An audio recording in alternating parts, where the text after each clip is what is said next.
Oh, it's showtime at the Apollo. That's right, it is August the 15th, which means it's Saturday, 2 p.m. Eastern Standard Time, because every Saturday and Sunday at 2 p.m., that's right, every weekend we go live. You can ask questions on Saturdays and Sundays, but more importantly, every Saturday is educational. And just like every Saturday is educational, we are doing a developmental edit in real time, blind. That's right, not blind. I can see. I do need glasses though. But when I say blind, I mean I haven't looked at this. I haven't studied it. I haven't even taken notes. We're going to read it in real time, and we're ultimately going to go in and go through my stages. So this is how I developmental edit a project when it's sent in. I do a couple things. The first is I move through three stages, or three phases. And then basically each phase will determine what kind of notes I give to the client. But ultimately, if it doesn't pass phase one, I don't even go to phase two or three. However, if it gets all the way to phase three, awesome. And then, of course, we could do certain things. What does that mean, though, for anybody who's listening? It means that if it gets to phase three, it's doing its job, and we can move on to the next thing or the next draft, or maybe you gave it to me at the end and it's draft 5, and I'm like, this is ready to be line edited and all that other stuff. If you notice, I said line editing, because line editing and copy editing that's not what we're doing today. All that comes at the very end before you publish your work. Developmental editing usually happens either at the outlining stage, after the outlining stage, the zero draft, as the zero draft is being written, or after it, or after the first draft, depending on your writing process. My note is always try to get a developmental editor in as soon as possible. Why? Because our job is to connect the dots and make sure that everything is working. Anyway, like I said, today we will be doing the live. But let's say hello to everyone. A real quick, what's up, flowers? Always a pleasure. You're the best around. Hey, Ashley, it's the Ash of Lee. What's up, Mr. What's up, day? Hey, what is up, my friend? Hola, ¿cómo está? Helpful, very helpful. We're going to try to be helpful. Hey, ciao, Bella. All the kissing, writing going on in here. Because that's right, we do have a poll today. We do have a poll.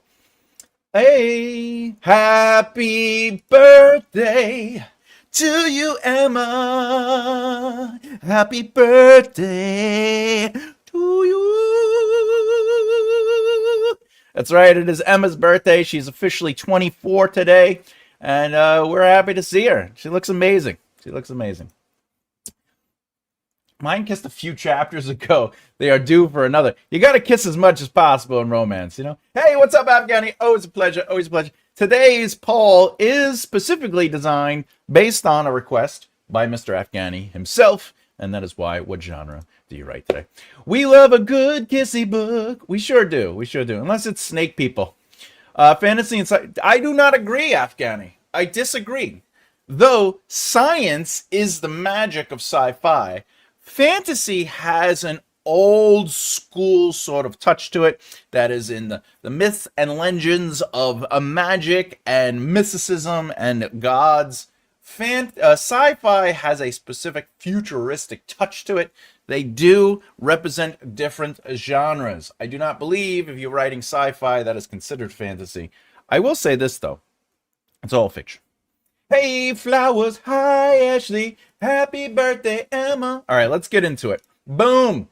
If you don't know, and I know you do know because you're here, we have a submitted piece of work. We keep it, what do you call it? Anonymous. Anonymous. Anonymous. Apparently tentacles are fun too, but I wouldn't know. I mean, if you're on the P Hub, So that actually sounds like its own thing. All right. So again, this is submitted well, I know who submitted it, but it is anonymous for all you. You can send me your works if you want. I have a long queue. I'm happily taking requests. I do them on Saturdays. Do not send me your first chapter and then send me your second chapter and then send me your third chapter and be like, hey, here's some examples.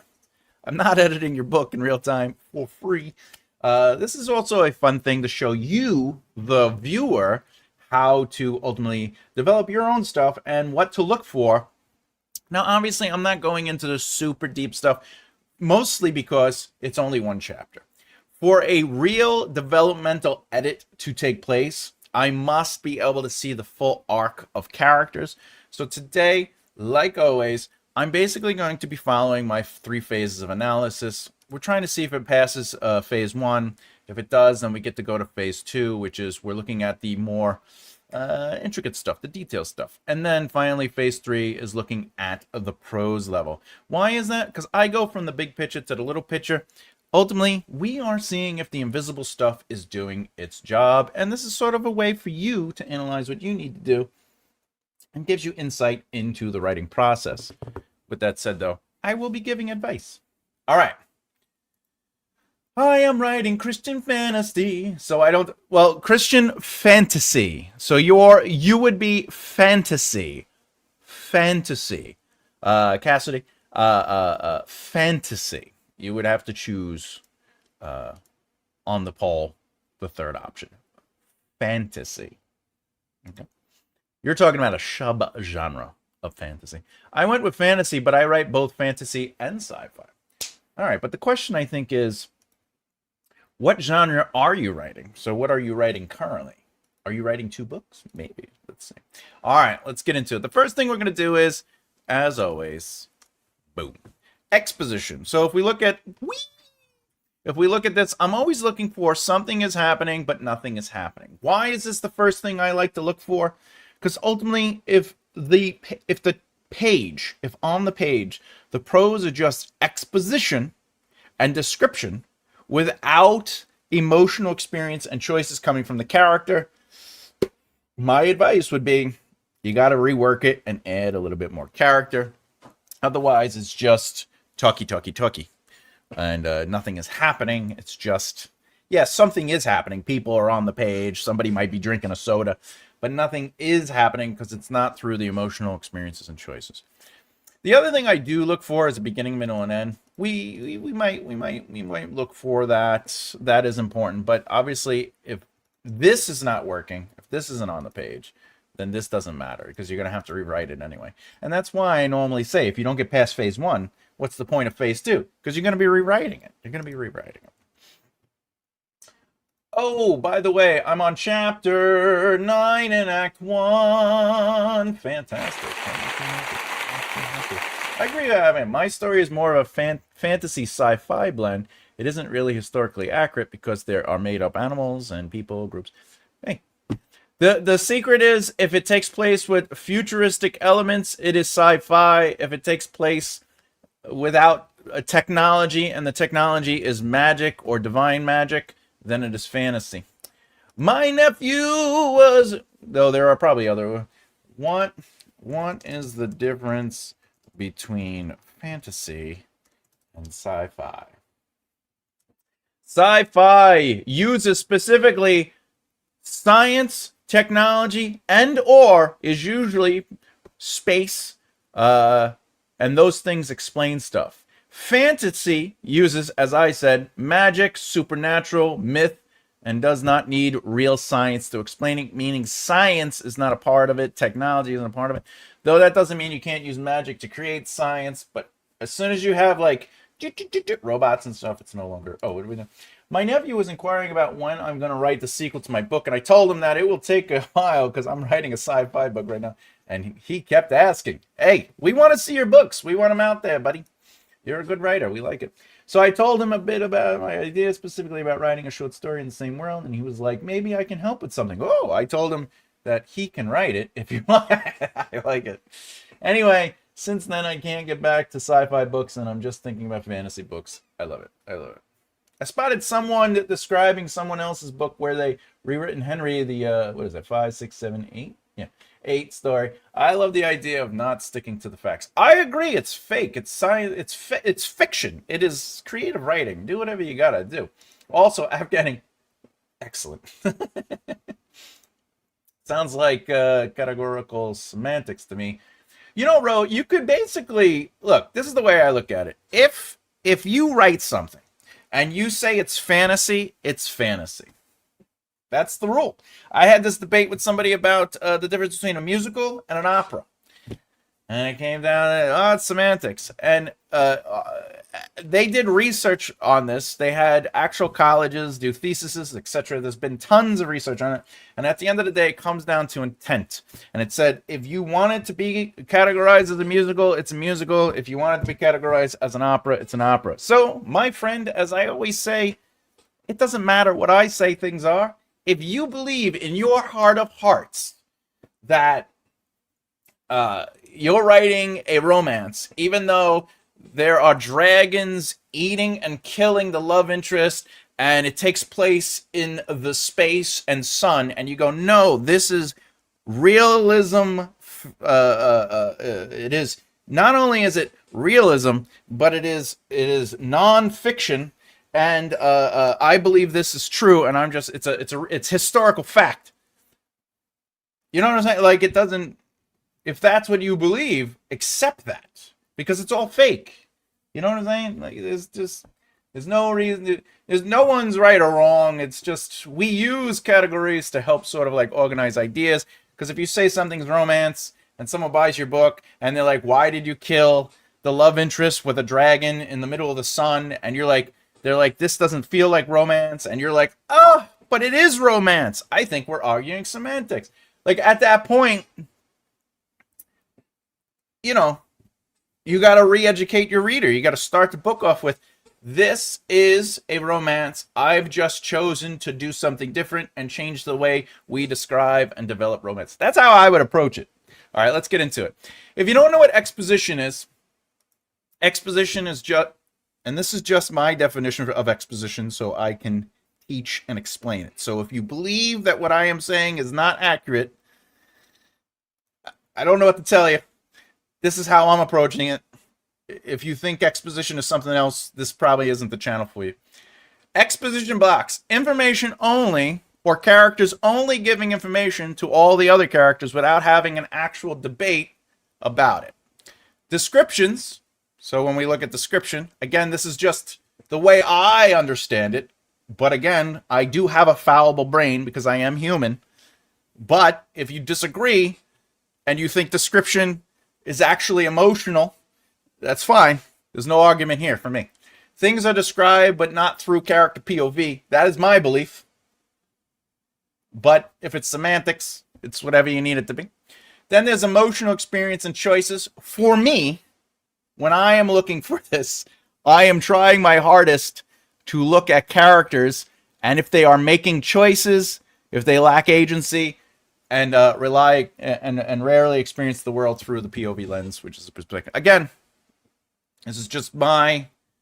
So, if you don't believe it, that's fine with me. So as long as we all get there, we're talking about make believe and not reality. That's right. It's whatever you want it to be, sir. It's whatever you deem it to be. All right. This is why I dropped out of high school, because the teachers were saying things that didn't make sense to me. I was like, what do you mean? What do you mean I need I'm not going to have a calculator at all times. I got a phone. All right, so let's look. Our ride share comes to a quick stop beside an open sliver of sidewalk. Now, by the way, there is a difference between, I didn't say you were, bro, but, you know, I'm not going to dismiss your opinion. Because it's just, it is what it is. You know, if you think cats are really dogs, like, I can't, you know what I'm saying? Like, I'm not going to debate that, or, you know what I'm saying?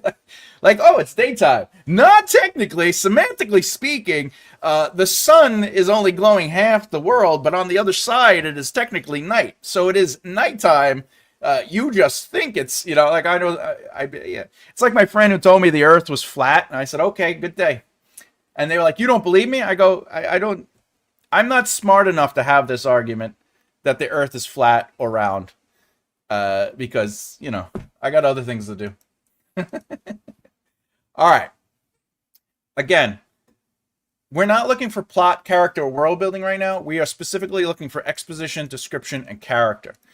Plot is basically, it moves the story forward. So our ride share comes to a quick stop beside an open sliver of sidewalk. That's technically plot. But what we're looking for is, does it come off as exposition, description, or character? All right. I'm going to say this is exposition, and the reason I'm going with exposition is because it's just explaining information. It is not a description through the emotional experience or choice of a character.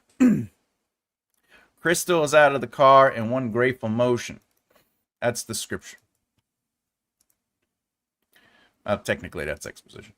The reason it's not character is because we are not experiencing how Crystal is moving gracefully. We are only being told that Crystal is moving out of the car in one graceful motion. So what does that mean? It means if we are experiencing Crystal getting out of the car, it would mostly be described through her. She opened the doors, her legs leaping from the seat and landing on the sidewalk in one graceful motion. Now we have put it in her mind, and it's how she is perceiving her movement. This is just a statement. So that's one way to really look at it and say, is it exposition or character? If it feels like a statement of fact, most likely exposition. If it's a position explored, if it is an emotional, immersive experience for the character, it's most likely character. Here we go. My seatbelt pulls taut against my chest, pinning me in place. That's character, because that's their emotional experience. We fumble. Oh. I'm glad you said that, because I attempted this the other week and was unable to decide what was what. Yeah. That's the thing. Like, my seatbelt pulls taut against my chest, pinning me. This sentence has an arguable potential to be exposition because it's, but because it's pulled taut, it is the character's, she is experiencing it as taut. She's making the choice that it is taut, okay? And it's less of a statement. Yeah, I completely get that. Width makes this passive almost, but I fumble with the buckle before shimmying out of the Camry. This we could argue is character. I fumbled with because it's explaining the emotional experience. Fumble is they are having trouble with, they're struggling with the buckle, and then they shimmy out. This is all emotional experience. I know you're thinking, but it doesn't sound like they're angry or happy. Emotions doesn't have to be, I hate you.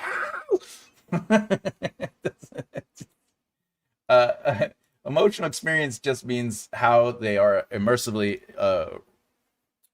experiencing the world itself. It could also be their emotion. She murmurs, handing him a folded bill from across.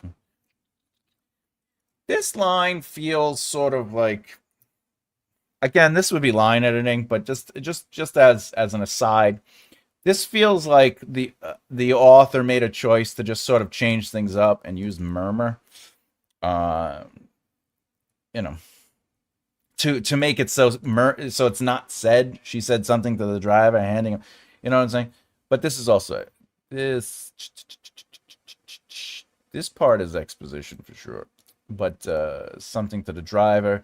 Because this doesn't have any deeper truth, and I'm just going to make this exposition, because murmurs doesn't feel intentional. It feels more, actually, you know what? This part would be descriptive. It feels more descriptive than anything. All right, let's keep going. My phone vibrates, and that's Now, the reason this is exposition and not character experience is because it's just a simple statement. My phone vibrates in my back pocket. You know, whatever. My phone is, twitch, twitching in my back pocket. You know,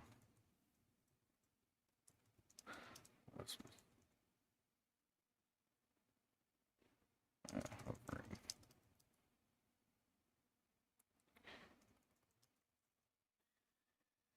Now this is an emotional experience, because now the vibration is affecting the character directly and internally and emotionally, and they're having a response to it. So, you know what I'm saying? Like, we can really get into, uh, you know, I here's the thing. Like, I would almost argue that this is exposition, but pinning me in place and taught, like, it's like right on the line. I fumble with is passive. I'm giving this the character just because it has the concept of struggling, but we're not really exploring the struggle. Not that you have to. Remember, what I am saying is that you can have exposition, you can have description, and you can have character.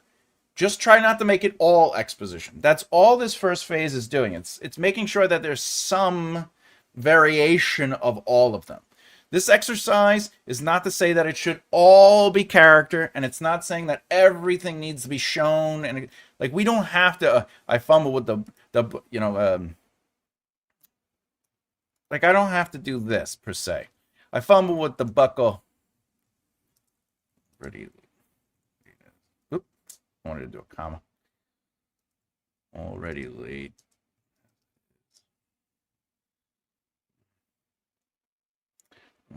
Before it.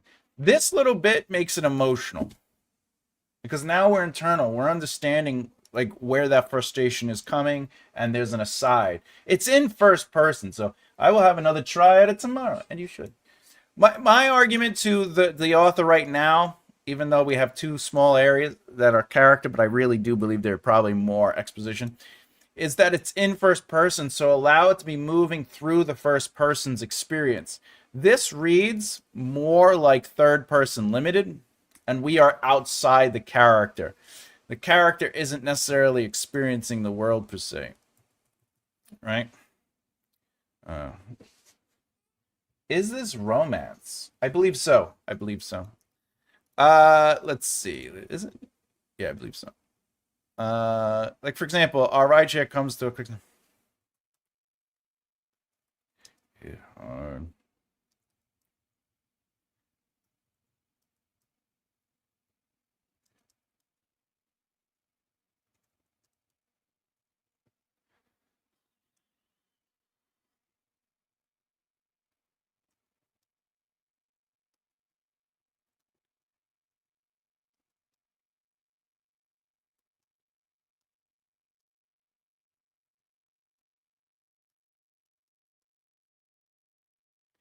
You know what I'm saying? Like, I'm not saying to write this, but I'm saying, like, hey, what's up, M? What's up, LL? I'm saying this for anyone who's looking to write in first person. Remember that you have to be inside the character's head. So my developmental note already within the first the three movements, because these are the first three movements, is ultimately that we got to go inside the character's head a little bit more. Where's all my fantasy bros? I'm a fantasy bro. All right. Anyway, this is not a knock on the writing style per se. It's just that this feels more third person limited. Even though it is written with our and I and my, like, I understand that's there. Hey, Sean is here with the fiction. Just because the words are, my, and I are being used doesn't necessarily mean it's being written in first person experience. It's just the pronouns have been changed. That's all right. But that's neither here nor there. Let's keep going. Crystal turns to face her bright eyes.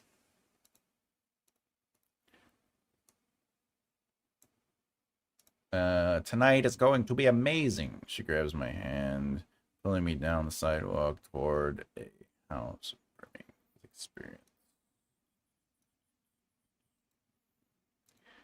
Tonight is going to be amazing.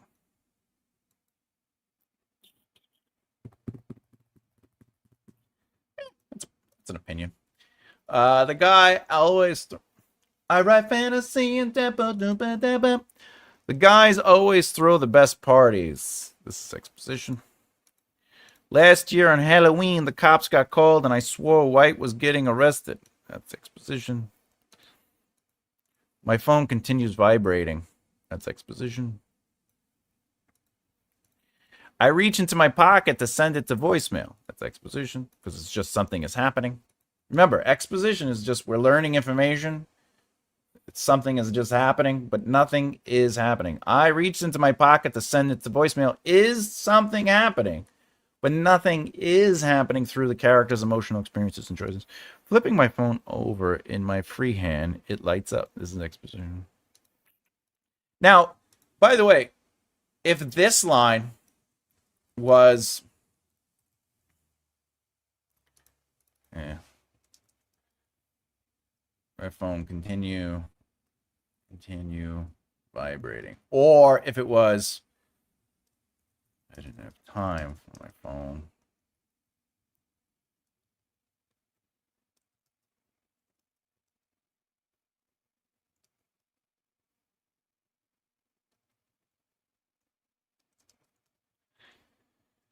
Now this becomes character because it is directly influencing. It's influencing the character's emotional vibe. It is moving through the character's POV, and they have positions, opinions. I didn't have time for the phone, no matter how much it vibrated in my pocket.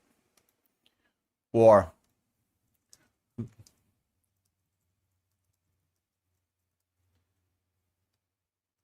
I didn't have time.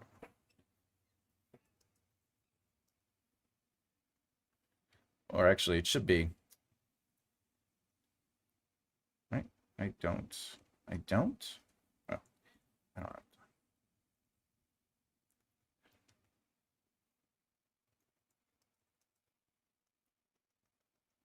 Okay. No matter how much it vibrates. It is vibrating. Anyway, my point is, the reason this is exposition is because it's just a statement of something is happening. It's not necessarily influenced by the character themselves. It's just something to think about. It doesn't mean it's wrong. It doesn't mean it needs to be changed. But as you can see, there's a lot of exposition and very little characters. A voice is, and there's only one beat of description. I would even argue that this isn't necessarily. I'm going to put this back as exposition. All right. A voicemail is already transcribing across the screen.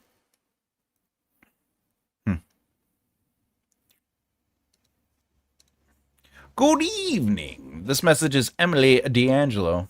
I like the name. This is Sarah Cruz from the District Attorney's Office. I am calling to inform you that the case against Tyler Brewer is being... I think this is crime, maybe? Crime? Is being dropped due to insignificant evidence and a lack of witness. If you have any further questions... This is all exposition. By the way, you could just do this. You don't have to do the indent, but it's fine if you do. My vision blurs as I read the words. Who makes calls like this? Yes. This is good. Who makes calls like this? Isn't this information you get before your lunch break? Excellent, excellent. This is all character now. Perfectly timed where you can spiral privately in a car. That's character. Because this is the reason this is character now is because we're learning about the character. It's their positions, stuff like that. So, is it natural to have so much exposition in first person? No. You can definitely break it up to where it has character, exposition, and creativity, or description. For example, if we go back up here, the rain pounded on the window. I think it's supposed to be raining. I didn't get that far, I guess.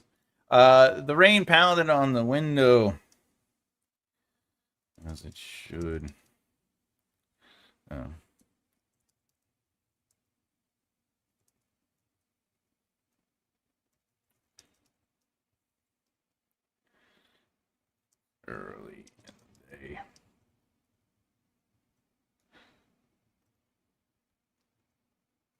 you know,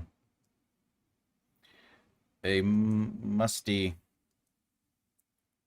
I don't know, taint to the air didn't make this taxi ride any better. Corners. I don't know, the corners, corners, clouded up in small drips of green and, gray mold. Yeah.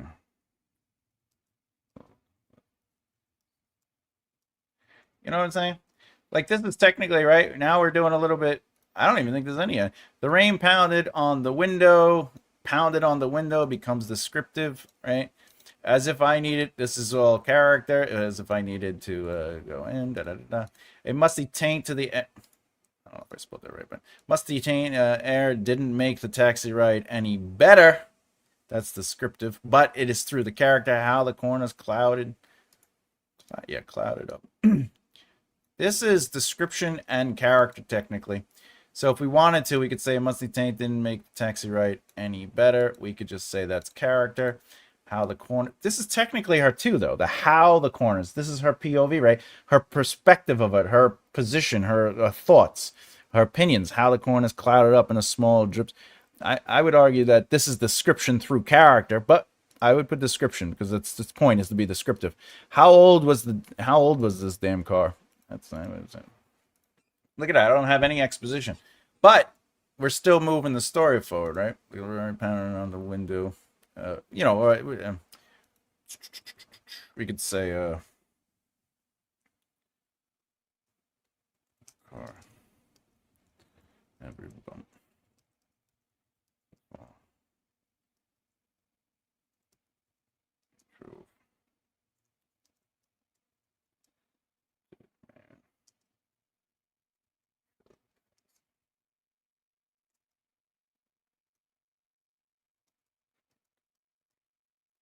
Okay.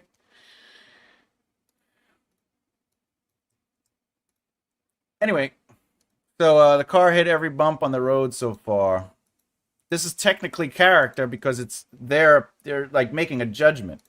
All right, he drove. He drove worse than a dead man. This is opinion. It's character.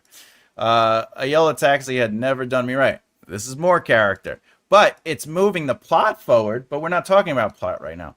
The rain pounded the window. That's the script. Do you see what I'm saying? Like, it's still first person. I haven't really got into I yet, but as if I needed, right? As if I needed my clothes to get wet this early in the day.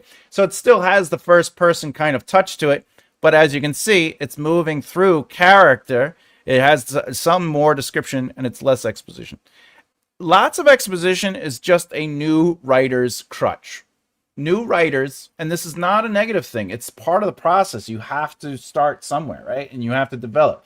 But a lot of new writers explain and just say that things are happening. It starts becoming choreographed. They got up, they sat down, they looked, they entered, they exited.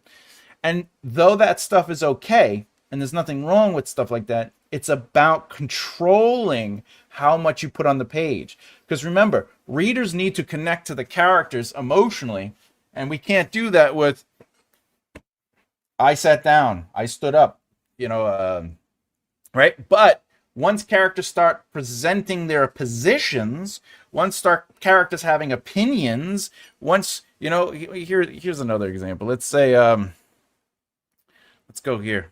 I'm just going to make something up, right? Hey, hey, Mel. Been forever. Really has.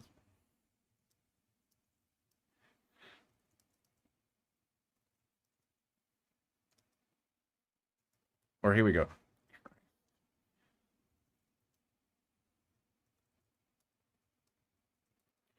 It really has been. I said more. I said. I said. Raising her.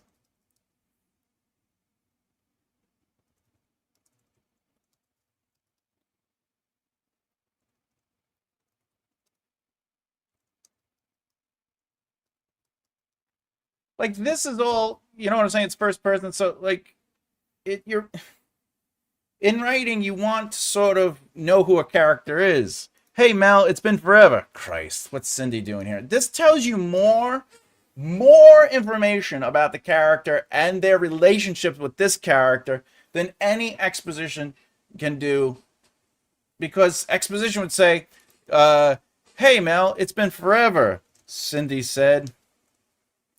Her friend who she doesn't very much like, and they've rarely gotten along since high school.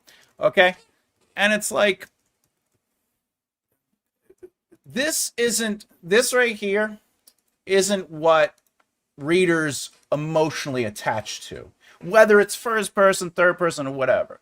This, what is the emotional connection? Empathy. We as readers can go, oh, I've been there, right? So does that mean you should just only write like that? No. You do need exposition. You do need description. But if it's just like this is more interesting than isn't this information you give before? Like this is, I'm learning something about the character's personality here. So now I can start putting but before that, like none of the, I don't know who this character is up here. I don't know. I don't know if the main character, what their feelings are about where they're going, what they're doing. Not that I need to know exactly what they're doing. I don't need to know exactly what they are doing, but sort of where is their emotional state. Like these are the things I would give as notes as a developmental editor, because I'm looking at this and it's just exposition, and it's probably very much needed information because it's reading like it's a crime or something, right? But that doesn't mean we need to take away the character parts, the things that attach us to this. How does it feel? How the vibrating of the phone? Has she been choosing? I'm assuming the character is she. Has she been choosing to ignore the phone? Is she choosing to ignore the phone? Is she waiting for a call? Not that it has to say, oh, my phone keeps vibrating, I've been waiting for a call, but I can't take it now. Not that she has to say that. But it's important to allow, especially in first person, character to stand out before we get there. Also, the guys always throw in last year on Halloween, the cops. This is just information, right? I don't know really. My phone can. I don't know. I don't know if this is the protagonist talking or this person. Crystal turns to face me, her eyes bright. Tonight is going to be amazing. She grabs my hand, pulling me down. Oh, okay, this is the POV. All right, my phone continues. I reach into my pocket, flipping it. All right. I would probably do this, but we'll get to that.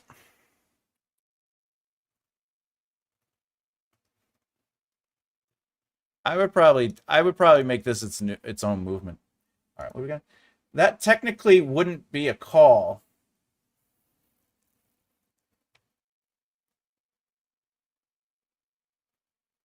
Oh, this? No, it's some phones. Oh, because it's a voice message. Is that what you're saying? Can you confirm that? I'm sorry. Any suggestions for motion designer? Any suggestions for a motion design? In books? Um, I used to be a graphic artist, but times have changed so drastically. I don't think I. Thank you though. Not rage bait. That's a great name. I wish I had. The best I could say is, build relationships within your community. Motion designs. Working on my comedy drama, edited format, 26 pages between 5 pages. Hey, that's awesome. Give you an applause for that. Ah, wait, I thought that was a text. It's a call then. Yeah, it was a call. And okay, let's keep it going. I'm not going to go through 2,600 words for this. I'm just going to go through the beginning a little bit because we're already seeing some lack of a witness cooperation. Fun fact, if you're writing in first person, you don't necessarily need italics. So because it's already inside their mind. So the narrative is their internal. That's the thing about first person. When you're writing, it is all internal. So technically, it should all be at that, right? No, because it's chosen to be written in first person, you don't need to italicize this. But that's line editing, not necessarily developmental. Lack of witness. What a nice way to say I refuse to testify. Crystal is still reminiscing about last night. We don't know what Crystal is doing. This would be a note I'd give. I'd say the protagonist can't know Crystal's internal intent or what she is doing inside, right? This is you would to show the physical, and then the protagonist can then have an opinion on what we might be doing, right? So this would be a note I would give, though I wouldn't give it like this. I would do one of these where you comment here, and then I would just comment. Maybe that's a note to self. Maybe can be. Even as a note to self, though, it wouldn't be italicized because it's first person. If it's deep first person, you know what I'm saying? It's just saying. All right. Crystal's still reminiscing about last Halloween when a gust of wind whips around me. All right. I think we're going to...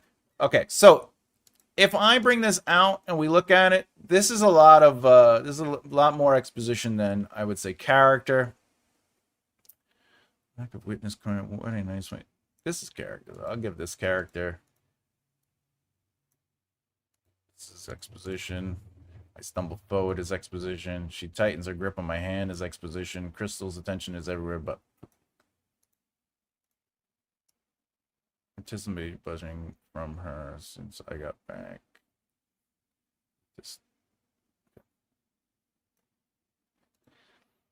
I would also give a note for this too. Anticipation buzzing from her since I got back from my run. I would probably go into this a little bit more because this feels a little bit abstract. Abstract just means that we need to get a little bit more specific about anticipation buzzing from her since I got back. What is the anticipation connected to? That's right. The distant music spilling from the house ahead. Oh, this is description.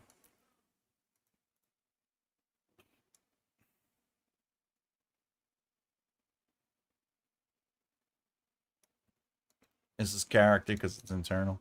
See, like technically, if you're going to keep this consistent, you'd have to make this italicized too. But again, it's first person, so you don't have to italicize. a shitty, I don't want to say the word shitty apartment in a rough part of the city full of sloppy drunks. I'm assuming this is an opinion. We're standing on a residential street lined by hydrants. This is actually exposition. It's not describing it, it's telling us. Tall, multi-family, triple-decker sport and with a skinny... This is still technically... It's exposition. As we get closer to the house, I take in the crowd on the lawn, making... So here's an interesting thing.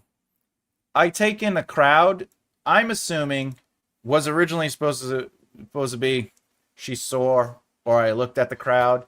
And the reason is this is a new writer thing. This is new writer, and again, no judgment to anyone. This is just part of the process. The new writer tone is I have to allow the reader to acknowledge that the character's looking at something. Their perspective is towards something.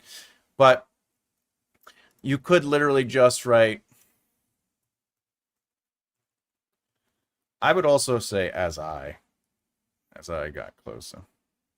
As I got closer to the house, crowd.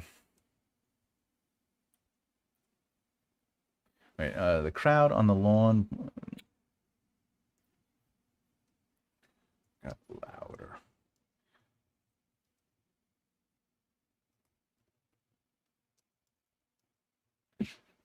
All right. And then that takes away the concept of to look or see or notice, right?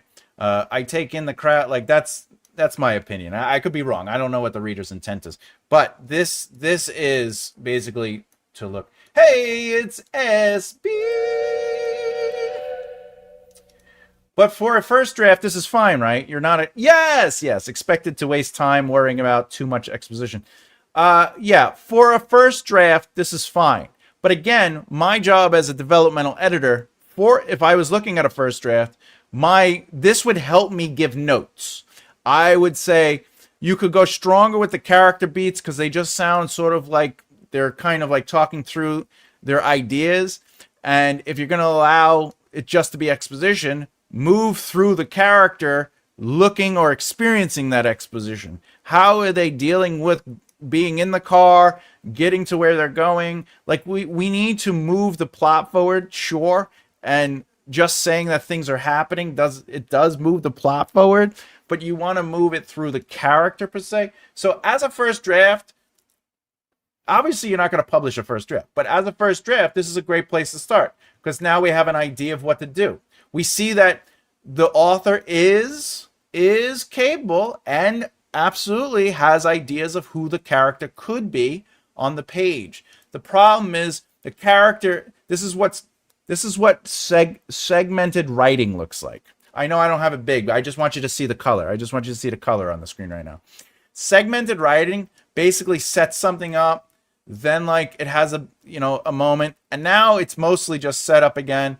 And now we're going to sit in the character or have dialogue, and then we're going to go back to exposition and maybe describe something. All right, now we're going to go back into internal.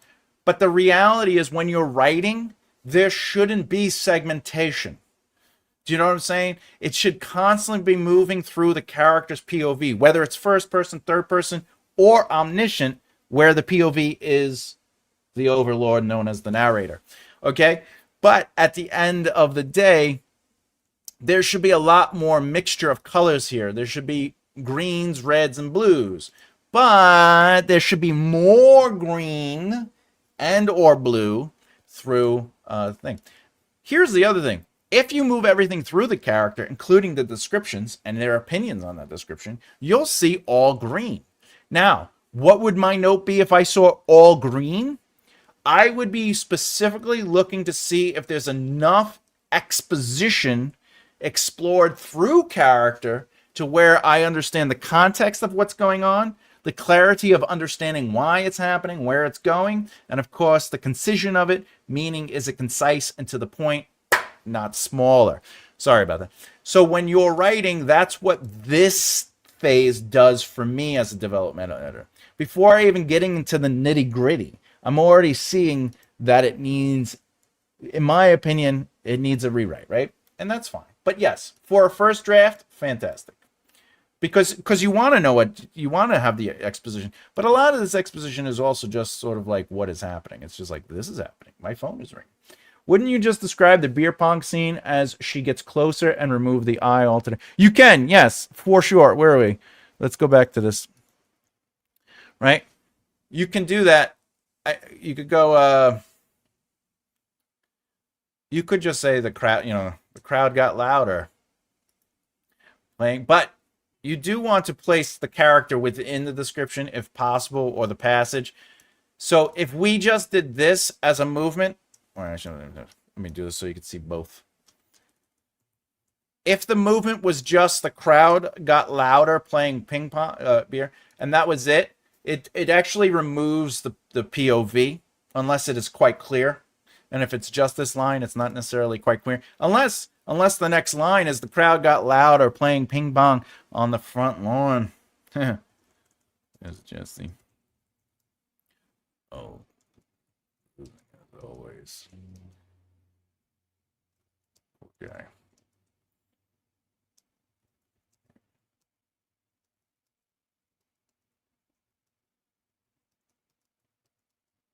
Now that's different. Now, not only are we attaching this descriptor, this is because this is exposition, whatever, right? Exposition. Now this is all character, and now this is an example of earning exposition. So the exposition is connected to character, and that makes it a stronger line. I was just trying to keep to the movement of the whatever it was. I think there was a thing I was looking at. Anyway. Oh yeah, here it is. As we get closer to the house, I was just using this as an example to rewrite this. Anyway, as they say. All right, let's go to the next thing. Let's go to the next thing. I want to try to get a couple more things in. Too many floating eyes can slow down the read, and I'm writing a prologue in first person. I mean, floating eyes, yeah, if it's I went here, I did this. Yeah, absolutely. That's why you have to switch it up and you go internal. If you're writing first person, going internal allows you to break up the I repetition. If you're writing in third person limited, it's the same thing. All right, let's talk about it. I don't believe this is passing the first phase per se, mostly because I would like to see a little bit more blue, a little bit more green. So my developmental note would be less about changing the sentences, because like that's not really important right now. I'm looking for the invisible stuff. And I would say to the author, could we potentially get more of what the character is experiencing or feeling, right? Or how they look at the world and what they're dealing with. And if you could take the exposition and just move it through the character's intentions or desires and stuff like that. That doesn't mean to tell us what they're feeling. It just, like I said earlier, when I gave the example about the car, what are they noticing in the car? Well, maybe their pushback is, well, I just want to get them out of the car. Well, then don't have them in the car. You know what I'm saying? When you're writing, the intention should be there. Right? Because you're trying to earn your word count. So at any given time, whatever you write needs to earn its place on there. The phone vibrates in my back pocket, leads us just to this. I don't think this is necessarily a payoff, right? I think my phone vibrates in my back pocket sets up, there's going to be a text. That's all. I'm not sure I got the segmental. All right. I'll explain that in a second, Flowers. I'll explain that in a second. So to me, this is just pure exposition because it's just going to lead to she got a text. But if we add something about the character and their connection to the phone ringing, again, like I said earlier, are they purposefully not getting the phone? Did they clearly know that the phone is vibrating, so are they purposefully missing it? Do they know who's calling? Are they waiting for a call, but they don't have time to get it because they got to get out of the car, right? They're out of the car and Crystal's running over to her. So does she not get the phone because Crystal's right there? Does she get the phone and say, Crystal, 1 second. Oh, I missed the phone call. I got to check this message real quick, right? It causes a cause and effect and creates choice. The character is saying, hold on, Crystal, I got to take this. I missed the call. And now she made the choice to take the call instead of to hang out and hug her friend Crystal. And she takes the call and she goes, oh. Then what's her feelings on this should be less, my vision blurs as I read. Who makes calls like this on a Friday evening? This part is fine. I don't know what vision blurs as I read the words. I guess because she's not wearing her glasses. So if it's not because she has her glasses, I might have her tap, I wear my glasses. I don't have my glasses, son of a, right? I forgot my glasses and my other whatever. Okay. Those are the kind of notes I would get based on what I saw. So what that's saying to me is it doesn't really matter about the beginning, middle, and end right now, because right now it has to be rewritten. If I went into this, the pacing, again, there's so much exposition. It's not really important. I don't believe the author is showing, though I do deeply believe it shows sometimes tell. You absolutely need context. I think there needs to be more emotional experience and choices from the character. I think the environment needs to be more present. These are all the notes I would be giving, right? I would probably be a little bit more specific, though. The live-in mechanics of the world is kind of showing. They have phones, so that's good. The phones, can send their voicemail to text messages, so that's fine. I would look at this if it had made it to phase 2. None of this is important because the prose are going to be completely changed. So putting time into looking to see if it's logical narrative movement, to make sure the movements are all accurate, all that, that's why I don't go into that. If I was just reading this just to be like, hey, what's your opinion of it? This is how I would do it. If you were just looking for opinion and not necessarily a developmental edit, This is what I would do. I'll do that real quick. Oh, wait. Let me, Flowers, can you remind me when I'm done doing this to answer the segment writing part? I'll happily go into that. I just sort of want to stay in the train of thought here, okay? So if somebody just asked me to give them my opinion on, first of all, my least favorite question is, can you tell me if the writing's good? Because like that doesn't matter because it's it's like art. Do you like this Mosè? Do you like the Leonardo da Vinci? Some people don't. Like it's just writing is writing. They're just looking to ask if is it pretty? Is the writing? Thank you, Flowers. Thank you.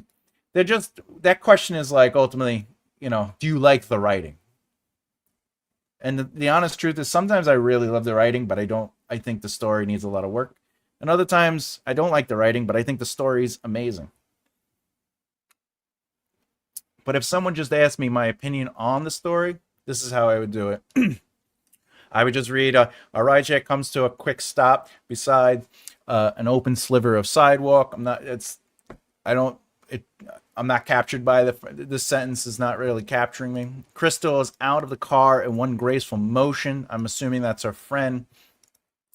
This is too abstract. I could picture her getting out of the car. My seatbelt pulls taut against my chest, pinning me in place. I think that's a nice little beat, though. I fumble with the... this should be its own thing. No movement. I fumble with the buckle before shimming out of the car. Camry after her. She murmurs something to the driver, handing him a folded bill from her. I feel like I read this before. I think I did. I read the original. She murmurs something to the driver, handing him a folded bill from her crossbody bag. See, that would be a new movement. So I have just created two new movements. My phone vibrates from my bag. Crystal turns to me, her eyes bright. Tonight is going to be amazing. She grabs my hand, pulling me down. Sidewalk. The guys always throw the best parties. Last year on Halloween, the cops got called and I swore White was getting arrested, but my phone continues vibrating. I reach into my pocket to send it to voicemail, flipping my phone over. So my first internal instinct is I would like more movement. And movement doesn't necessarily mean physical movement. It doesn't mean somebody sits down, somebody sits up. My initial feeling is I just feel like things are happening and there's not a lot of emotional truth. And there's a lot of opportunity for it. There's a great deal of opportunity for it. Crystal's energy could be explored. I think the opening should be sat in just a second longer. I honestly believe this would technically be a new movement too, because our rideshare car comes to a quick stop beside an open sliver of the sidewalk. That's a beat. That's a movement, right? And then Crystal getting out is a new focus. This is the focus of the car coming to a stop and parking. This is a focus on Crystal getting out of the car. This is a focus on the main character in the car. This is a focus on Crystal leaning back in the car.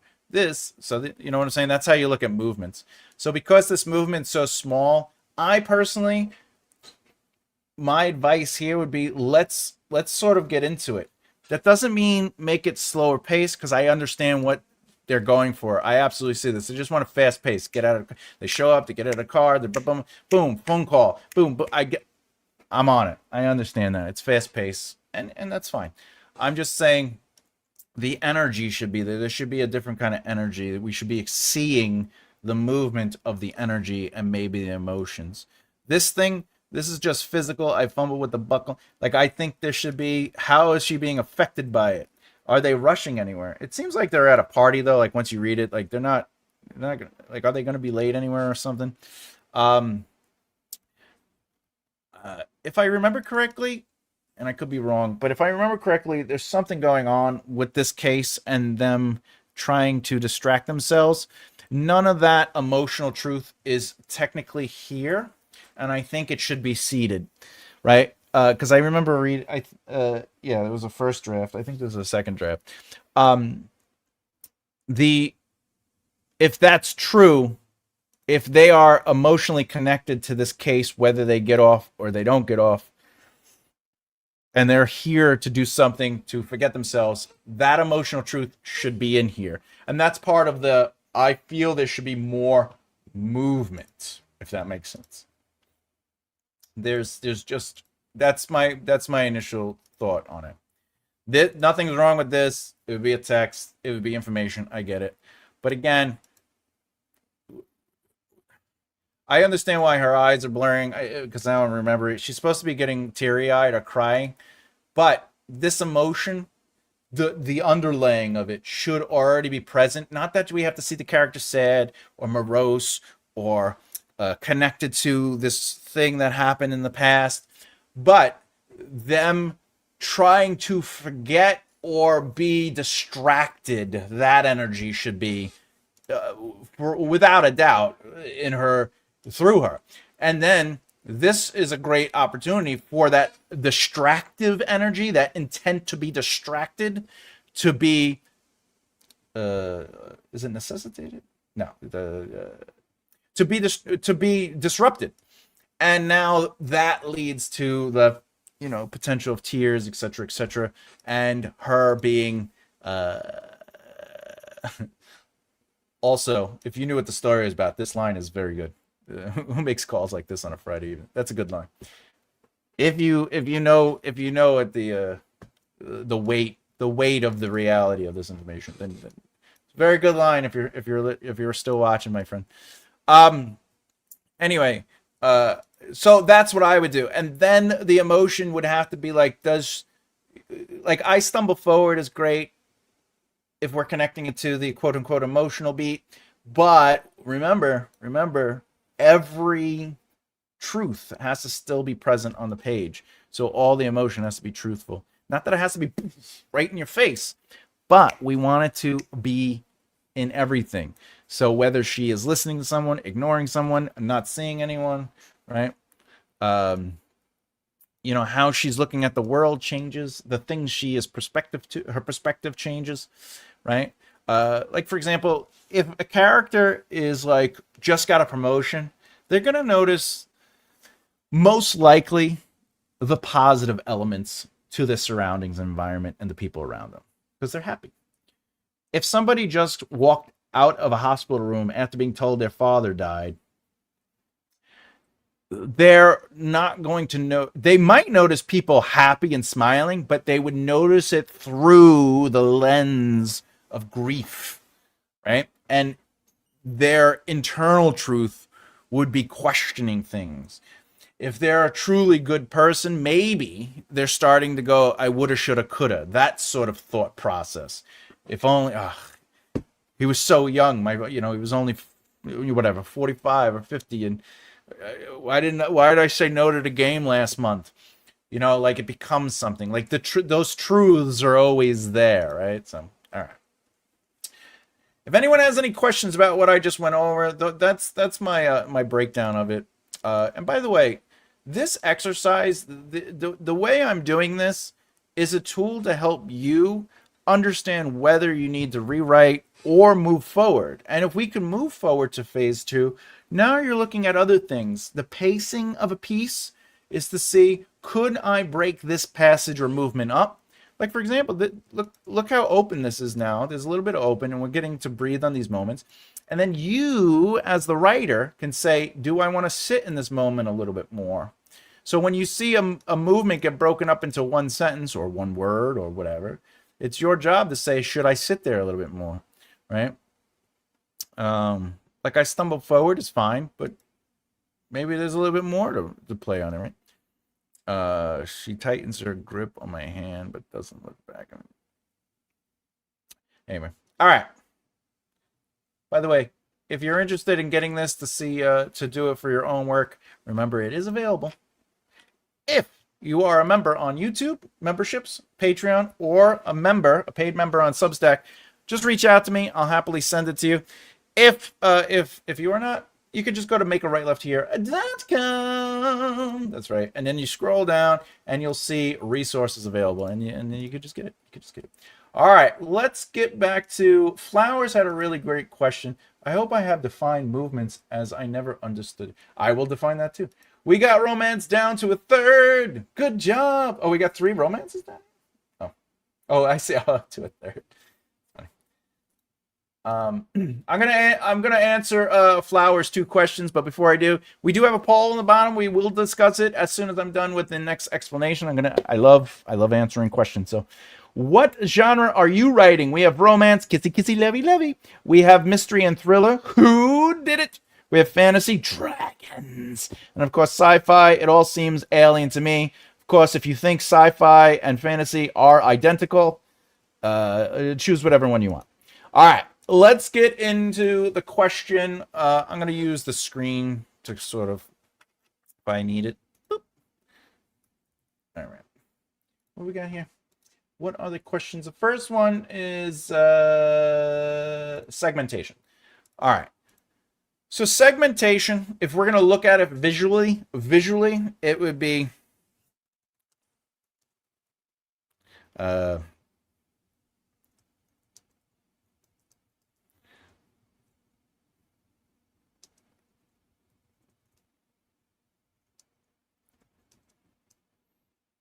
nuzzling nose.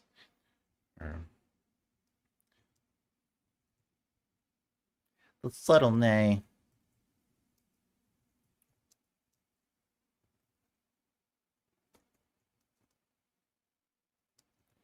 Field.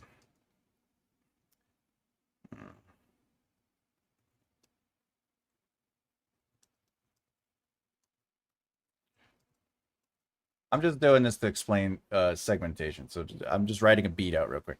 All right. And then the next part, I'm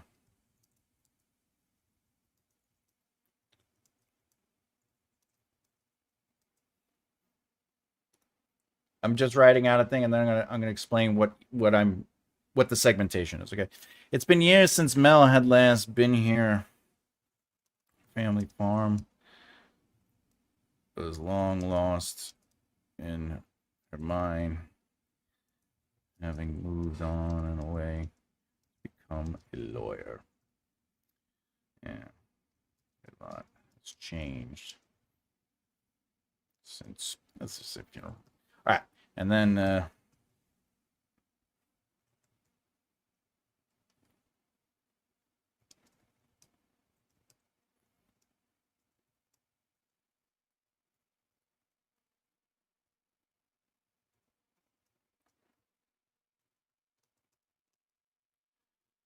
all right.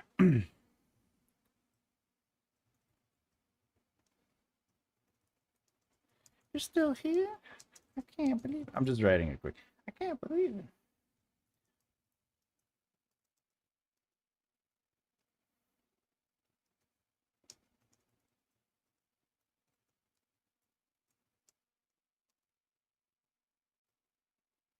All right.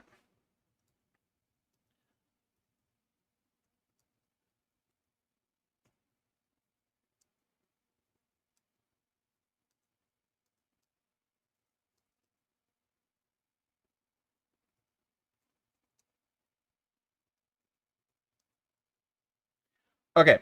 So now if I go back to you know, uh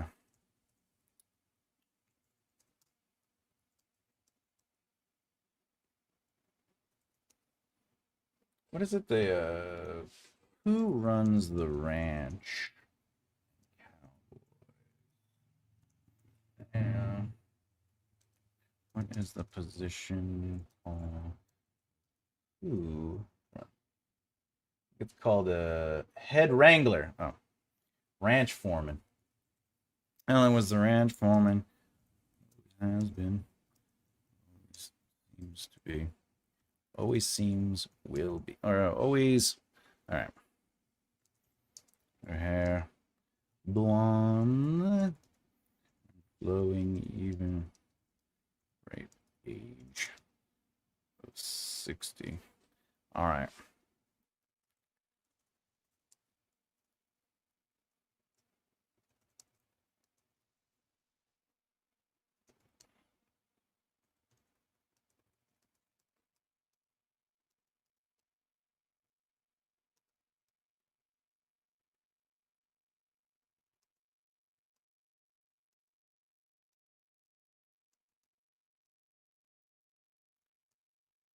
Okay, so what is segmentation or segmental?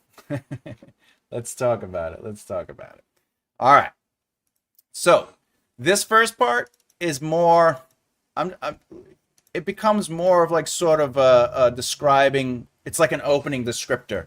The horse rode up on Mel, nuzzling its nose into her. A subtle. Did I spell neigh wrong? Neighing. Horses neigh? Yeah, I wrote that right. Neighing. Whatever. Neighing broke the quietness of the field and opened Mel to the birds flying above. This is like a descriptor. It's just, we're opening the scene, right? So that's the first piece. And then we go into exposition. It's been 2 weeks since, all right. It's been years since Mel had last been here. Her family farm was long lost in her mind, having moved on and away to become a lawyer. But a lot has changed since the funeral. Then it goes to dialogue. We'll just do this. We'll just make dialogue purple. All right, now it's dialogue. And it's like, Mel? A voice came from behind. Yes, Mel, is that you? Ellen, you're still here? I can't believe it. I thought you'd be long gone and years ago. Like dead? No. Oh, that's kind of funny. No, like gone, married, kids, and living in upstate New York. Then it goes back to exposition. Ellen was the ranch foreman, always has been. Her hair blonde and flowing, even at her ripe age of 60. She never smiled for strangers, didn't have time for them. But for family, even those who weren't blood, she was a warm hug and wait.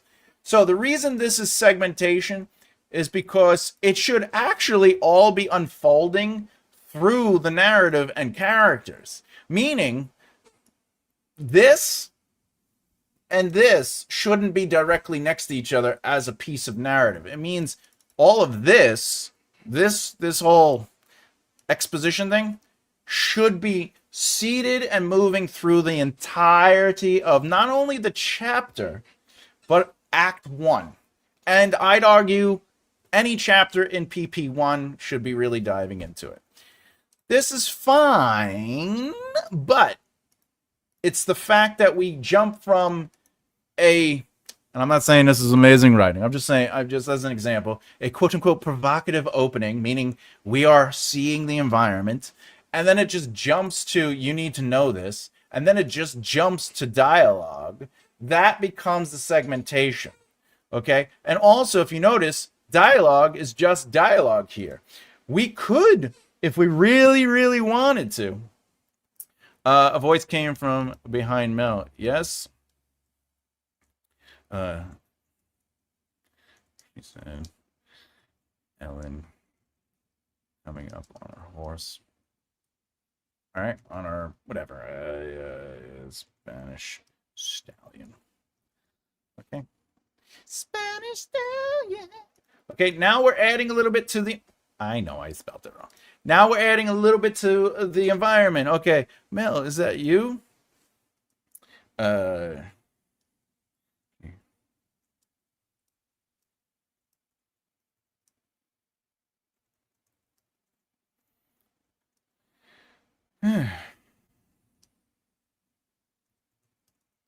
Okay, I know. All right, and then Ellen, you're still here. I can't believe it. I thought you'd be long gone, like dead.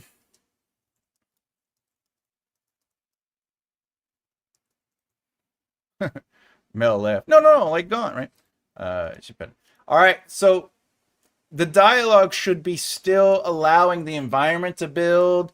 The dialogue should create. This is an emotional beat, like dead. She petted the side of her horse's neck, like sort of like, right? It's sort of, she's physically doing something connected to like dead. No, right? And then maybe here, Mel laugh, rubbing her hand over the nose, the horse's nose. Orson's nose. No, like, now it's a nervous, like, no. Okay. And then for it to go right to exposition again is weird. This, again, would just be explored through the full chapter and arguably PP1 and absolutely over the course of Act 1. Meaning, we will learn that Ellen was or is the ranch foreman over the course of Act 1. Okay? Always has been. We will learn that she always has been in one form or another. We can describe her blonde hair when it's important and not necessarily right now. We can learn that she's 60. We don't need to know that right now. Though, you could... I thought you'd be long gone years ago. Okay. So, if I wanted to seed age, right? Instead of hop, she lowered.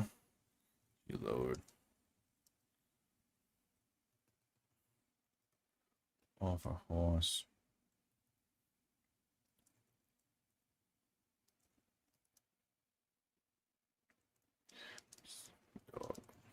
Okay, now that's free and direct discourse through Mel's Ellen guided.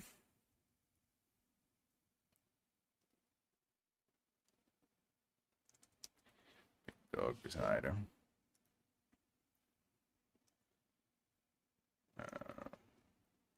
Rubbing her legs.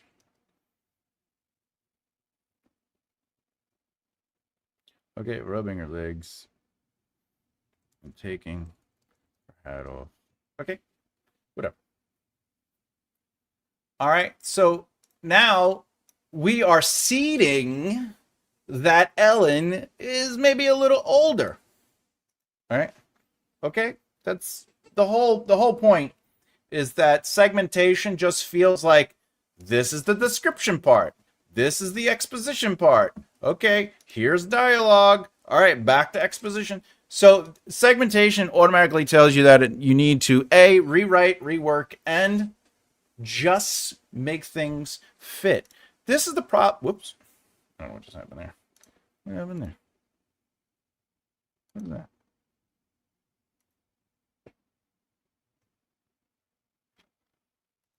What the? I don't know what just happened there.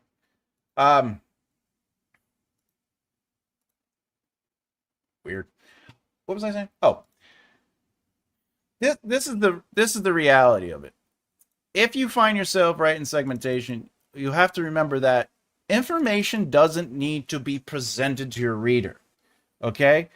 Pace is the speed at which information is presented to the reader, and you're in control of how much or how little they get. Now remember, vague but informative is important, but too little information and too much information is bad, because too little can make it where we don't understand what's happening, or there's not enough clarity and it's too concise.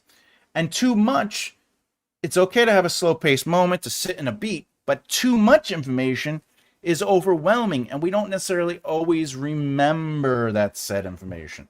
So our job as writers is, in a first draft, to see if we have stuff like this, and then say, wait a minute, I have at least 9 chapters that can be my first act. At minimum, 9 chapters, right? Okay? So that means I can explore the physicality of Ellen's age and her look over 9 chapters. I can explore her history with this ranch. But what is narratively important now isn't that she's 60, isn't that she has blonde hair, isn't that she's the foreman. None of that would be important right now. What's important is that Mel is here, and she hasn't been here in a long time, and most likely she's going to be taking over this ranch, right? So you would explore those things. Remember, chapters are fragments of a whatchamacallit, fragments of the narrative itself. Okay? Good. Why does it look like this got really big? 1 second. I'll fix this. Oh, okay, cancel. All right, whatever. Whoops. I don't know what happened. Does the screen look different to you guys? Or maybe it's because I just made these big. All right. And then what was your other question? Movements. Okay. Movements. I'll put it on the screen real quick. A movement is a focus or intent. Okay? So, when a passage... Oh, wait a minute. I'll do it like this. A movement is when a passage has a specific focus or intent and explores it. This is why all dialogue is a new movement, because dialogue changes focus and intent, because a character has a different intent in their answer. So if a character goes, John, oh, you still driving big rigs? Right? And then he's like, oh, hey. They're driving me. Look at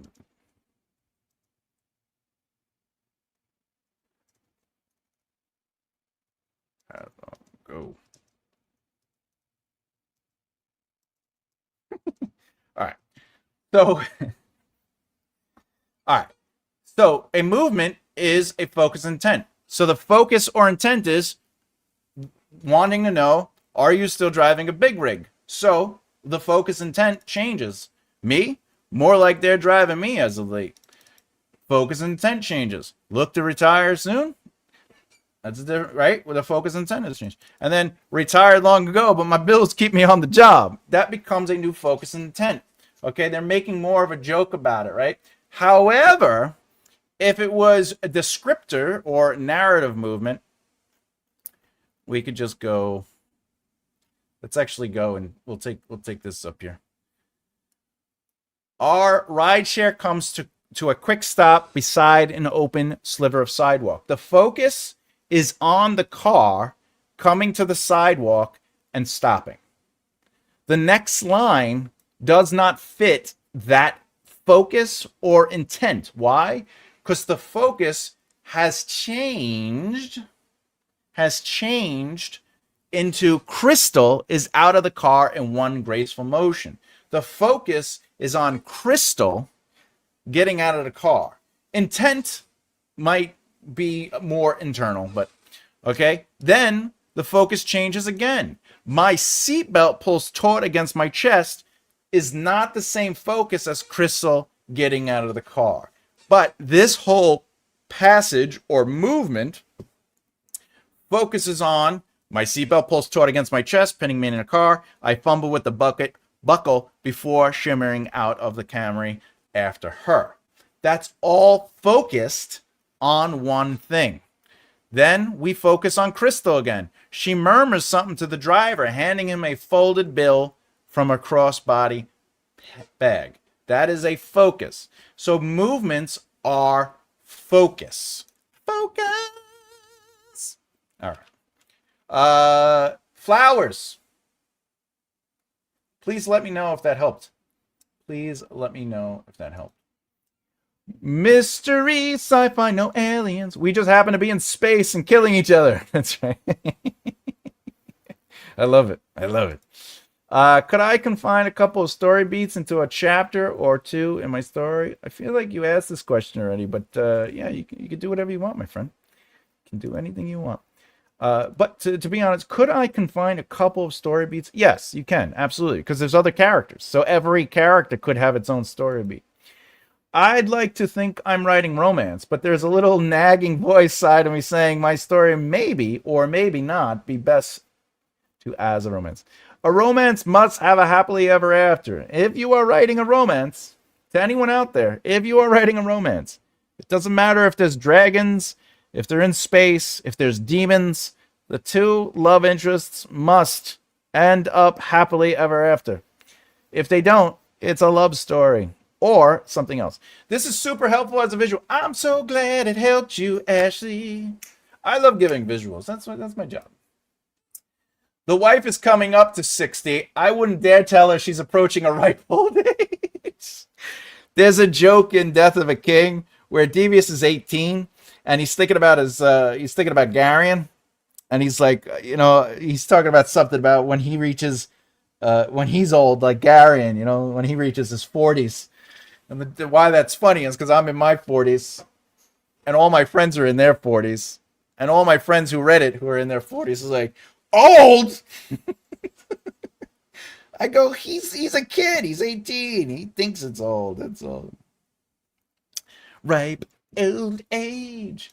I think I get that. I really hope you do. If you don't, I could always, always give you more examples. We could do it privately or whatever. Writing fantasy, but without dragons. Yes, I know, guys.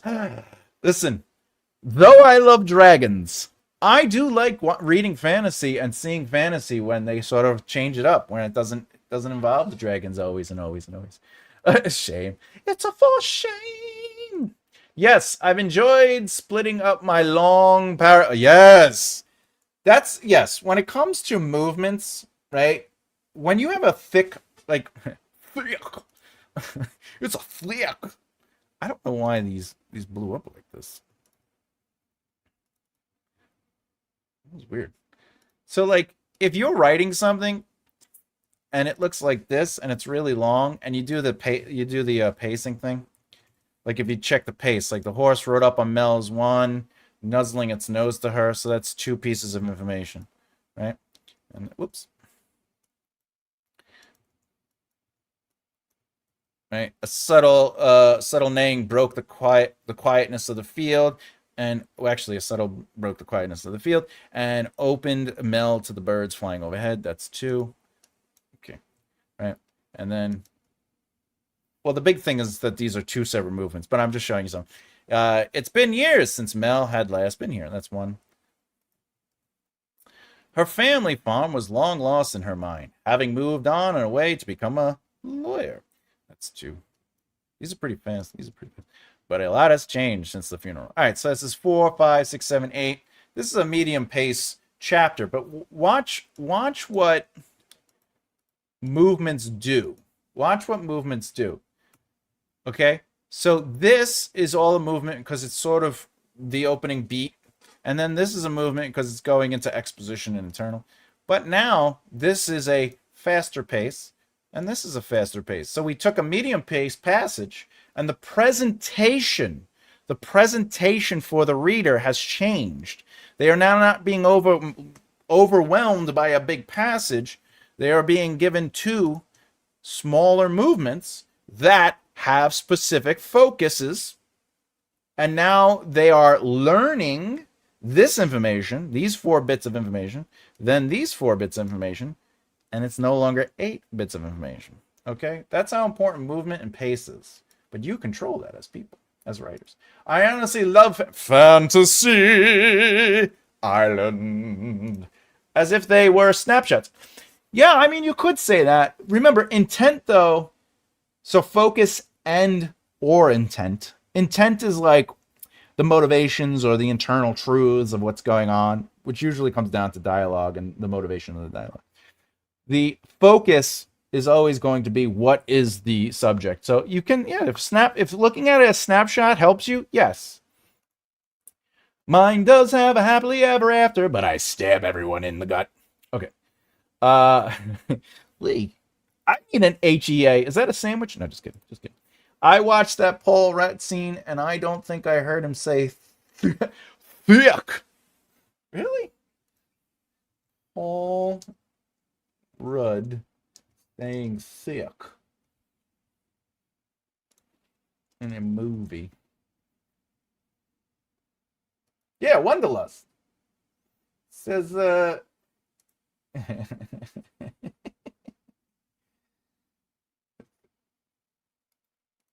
I'm telling it, he says it. Oh, okay. What do you think? You like my like my selection? Yeah? That yeah. You gonna take that dick, girl? My dick. Yeah, yo bag.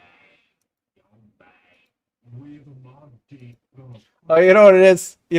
All right. To be fair, I can't say what he's saying, but the way he's saying the D word, he's saying the D word the same way I say thick. He says the other thing. He says, I can't say it. He says another word. He says Richard the other way, but he's saying it like he's going flick. But he's saying anyway. When my cousin was 11, she called me old. I was 22. Oof, Chris. Somebody's not getting a birthday present. Can Amazon deliveries not knock anymore? Rages. I know, right? Why don't they knock and be like, I'm here, I'm here. I chose romance because I have a romantic subplot. Hey, that counts. By the way, a romantic subplot is not the same as a romance. So, that romantic subplot can end with them dying. He definitely said another word. Yeah, all right, that's fair. I just can't say that word. But I like the sound of it, though. Anyway, all right. The poll. Let's get to the poll. Speaking of the Paul Rudd the Paul Rudd scene, let's get to the poll.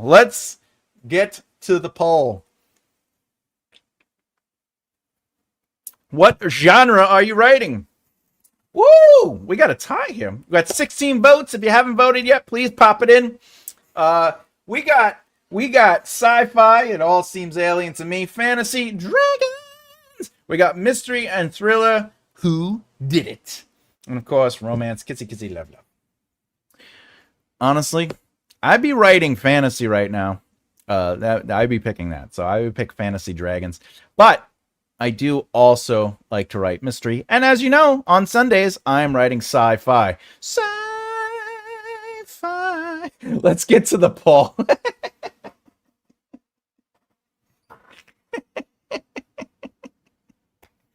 Excellent wordplay, my friend. Excellent. The poll or the poll? Don't wow. Where are we? Oh, yeah, so I would have picked fantasy, though I am also writing a noir, and every Sunday at 2 p.m. Eastern Standard Time, I am writing sci-fi. All right, so here we go. What genre? We have in last place, tied at 19%. Looks like we do not have a lot of fantasy and sci-fi writers. This is going to upset Afghan and myself, but hey, it happens. In second place, we have mystery and thriller. I'd love to know who's writing mysteries and thrillers. And of course, romance. Romance is a popular genre. I mean, from romantasy to romance in general. And I get it. It sells. It is an in and out. To be fair, though, crime, I think, if I remember correctly, is crime a popular novel genre close to romance? I think it's fantasy. It should be romance, fantasy, crime.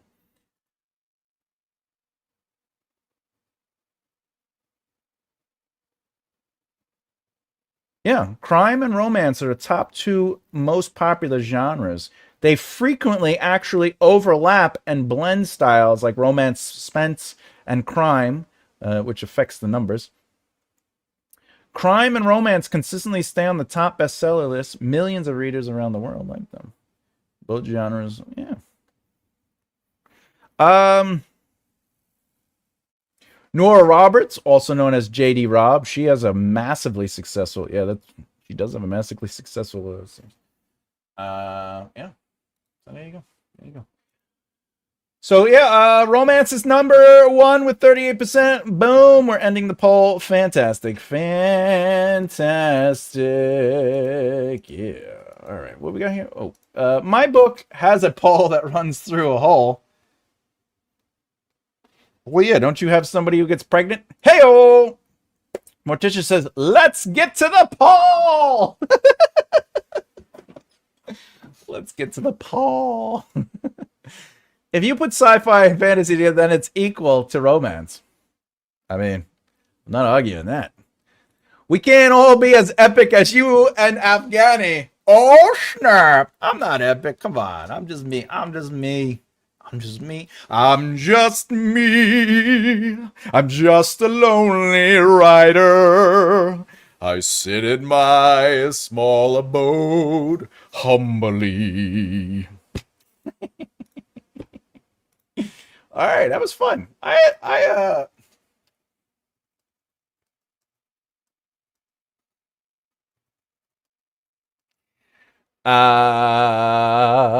we had a good day. The humble writer, epically humble. I am probably what's the joke? I'm the best at being modest. Okay.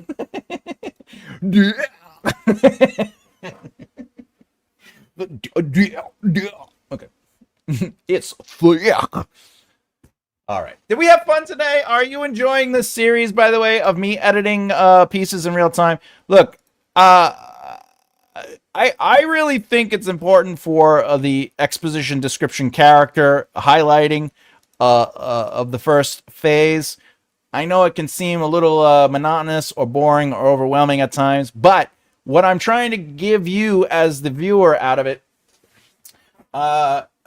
is that I want you to understand that by seeing what is taking over the page, it dictates what you should be focusing on or what you are lacking before you even get into the craziness. Now, to be fair,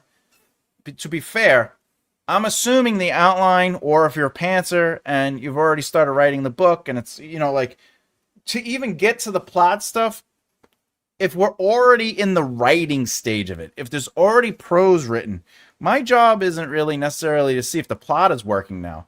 That's why I always suggest, if you're working with a developmental editor, start during the outlining process, because they're going to make sure the holes are all filled in and that characters have arcs, whether it's flat or otherwise. But if someone gives me prose, I can't even get to the plot yet because I got to make sure that the writing is even doing its job. Because if it's not, then who cares what happens? Because remember, plot is what needs to happen no matter what.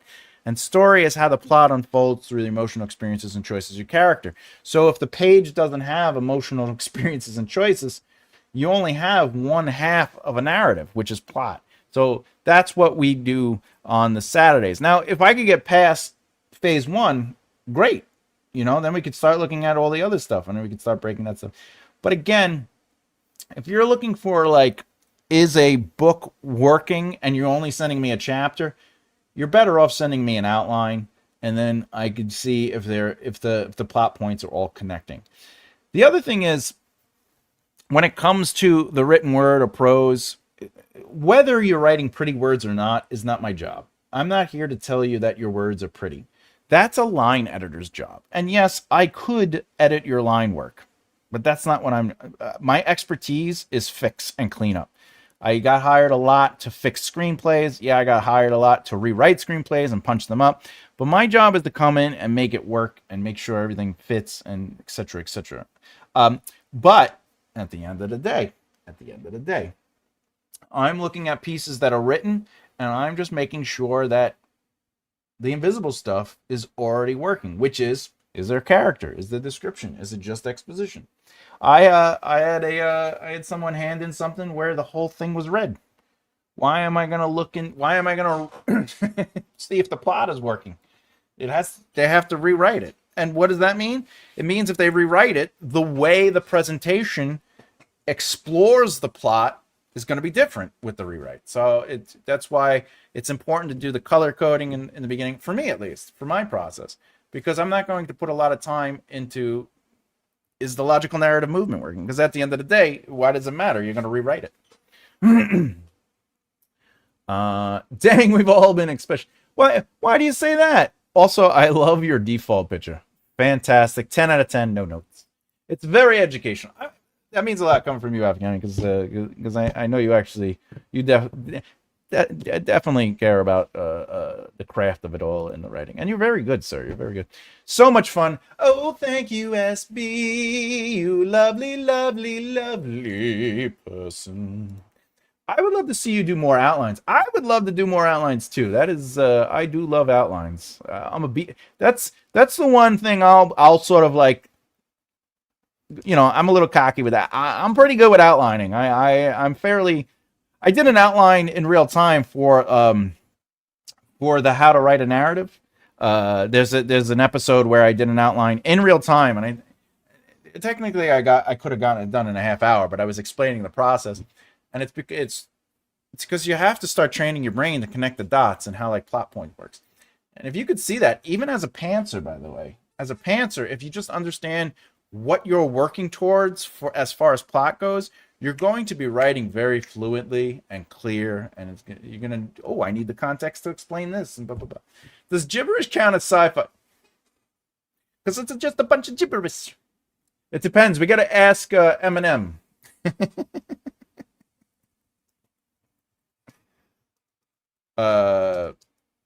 What is it? What is it? Isn't that Dr. Dre? Isn't that Dr. Dre? I think it's Dr. Dre. Isn't it, right? Nowadays, everybody want to talk like they got something to say, but nothing comes out when they move their lips. Just a bunch of gibberish. And act like they forgot about Dre. Nowadays, everybody want to talk about it. Sorry. It's just a bunch of gibberish. By the way, I'm always impressed at how effortlessly you pull out all these examples. Oh. Well, you know, Afghani, to be fair, and I've said this to clients before, it may look like I am doing it instantly, but remember, it took me 20 plus years and then those seconds. It's like if I do, like when I used to do a lot of posters or graphic artwork or logos for people back in the day with the production company, people would be like, man, you do those things so quick. I go, no, it took me whatever it was at the time, 15, 20 years plus the time to do. Like, I have the experience of having to do what I do, that I have just, you know, you start developing these instincts. And I've also said this to some of my clients, you know, like when you're starting out as a writer, there's a lot of instincts you don't have yet. There's a lot you do have, and we call those raw talent, right? We have the raw instincts. But as you practice and develop and you purposefully make choices, that is less about the words you are writing and more about the intent or framing of those words, the quicker and cleaner your first or zero drafts are going to be. But here's the caveat. Even with a stronger zero draft, it just means that the words have more purpose, but you still will have to do the real work, which is making sure the invisible stuff is working underneath it. And that all comes with practice and time and effort. You can't just sort of be like, I'm going to write a book and that'll make me better. Like, you have to give yourself time to analyze stuff. You got to give yourself time to work on ideas. You got to give yourself time to look at your own writing and purposefully break it. You have to purposefully look for the flaws. Because at the end of the day, I really appreciate this comment, but it's like when people go, "Oh, you're really good at drawing, or you're really good at music. You're very talented." And it's like, nah, I practiced. It's a lot of practice. It's a lot of practice. It's too much practice. I enjoy the lives. I don't add much to the conversation, but I like IH Books. I'm grateful for the support and the love. And if you don't interact a lot, look, I just wanted to be a safe community where you can enjoy yourself, laugh a little if possible, learn a little, and if you feel compelled to jump in and say very complimentary things like this that absolutely do, without a doubt, motivate and inspire me to keep going. It definitely helps me, definitely, and I love that this is a place for you. Oh, Shanks, that's my VTuber avatar. I love it. I love it. I like the hair, the little.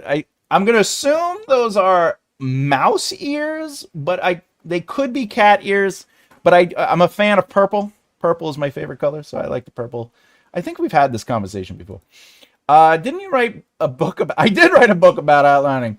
It's very, very. If you haven't heard of it, it's doing very well, by the way. This book is, I don't really, you know how I talk about you should advertise and market and stuff like that? I market a lot. I'm always representing my brand, and I'm always doing stuff, but I don't advertise much. I'm never like, and it's only on these videos where I'm like, hey, buy my book, will you buy my book? My book's available, you know, my book's, but I try to avoid that post. With that said, this book has been selling very well every month. it's an amazing. I'm humbled by the response to this book, and I know a lot of you are pushing it out there. I see your posts, and if I see them, I definitely try to react to them. I comment on them. I do whatever. I'm super grateful for the love and support of that. Uh, but I'm also very shy when it comes to being like, buy my book, will you buy my book? So, I know I do it on here, but it's because I have to do it somewhere at some point or another. But at the end of the day, you know, I just don't like, what's the word I'm looking for? Uh, I don't like putting that kind of pressure on people to spend their hard-earned money. And it comes from a long line of what do you call trauma? If it's an alien language, it can be gibberish. I love it. Uh,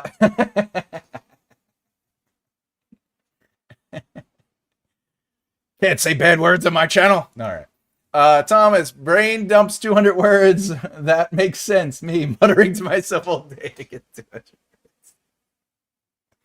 Well, last night I wrote about 500 words.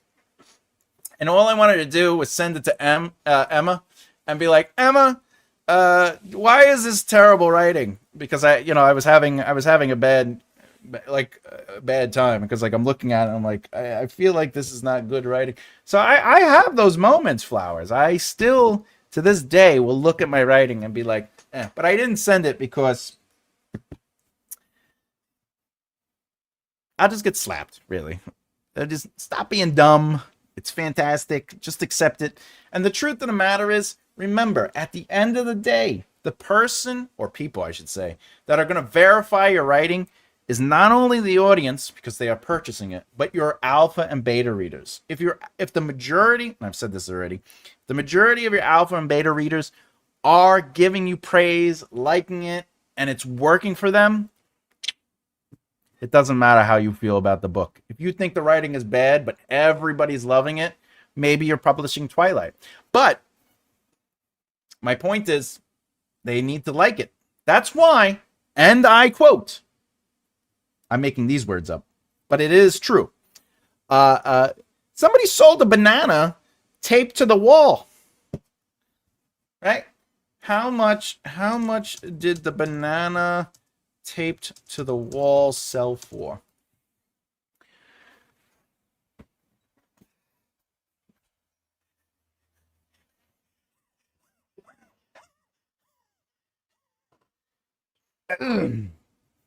Titled Comedian. You know what?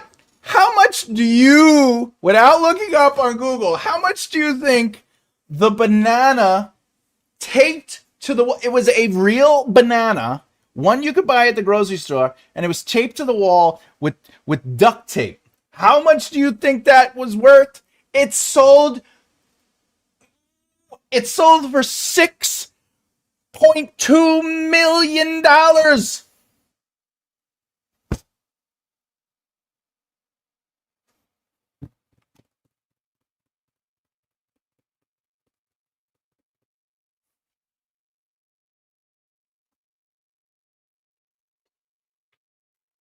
Moment. I'm changing my professions. I am changing my profession. My point still stands. If people like it and they want to pay for it and it has a demand, it's fine. Like let your ego just fade away and just be like, people liking the book. It's doing its job. I did my job. I got people. They enjoyed it. $6.2 million for a banana?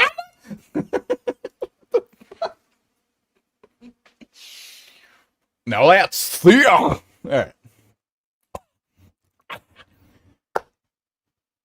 I do I do for my lurk like a champ should be a shirt. Oh my god. I'm writing that down, sir. I'm stealing that. Let me put down my sheet. Shirt idea. Afghani. Lurk like a champ. It's great. Sir, can I use that? Lurk like a champ. Good. That's good. I accept that. Accept that. Super close. Oh, ferret. I love ferrets. Ferrets, if I remember correctly, are related to the skunk ferret, right? Ferrets are related to skunks. Yep, skunks are distantly related. That's why they have that oil on them. I love ferrets, though. Ferrets are amazing. And they're also adorable.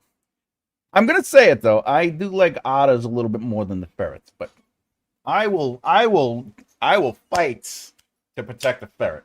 I love ferrets. Mostly because when I was younger, I saw there was like a show called The Beastman. Movie with ferrets. A Beastman? I think it's called The Beastman.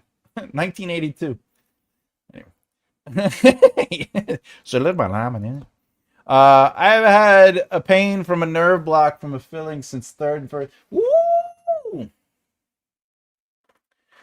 Oh my God. Flowers. We're sending you love. We're sending you love. I wish I could send you medicine. Do you want some Vicodin? I can send you some Vicodin. Wait, am I allowed to say that on the internet? Internet hug. Well, soft internet hug. I don't want to hurt your back. And I had 38 pages read in the U.S. today. Woo! That gets an applause. That's what I'm talking about.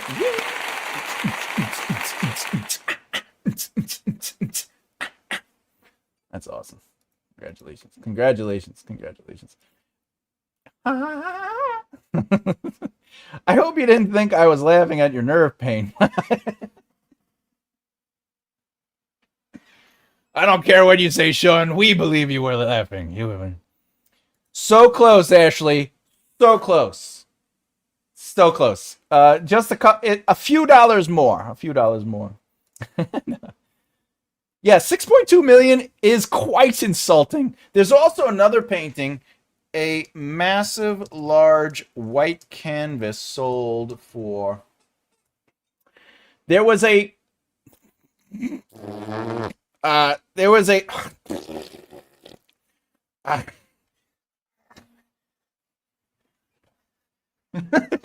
gonna need another minute.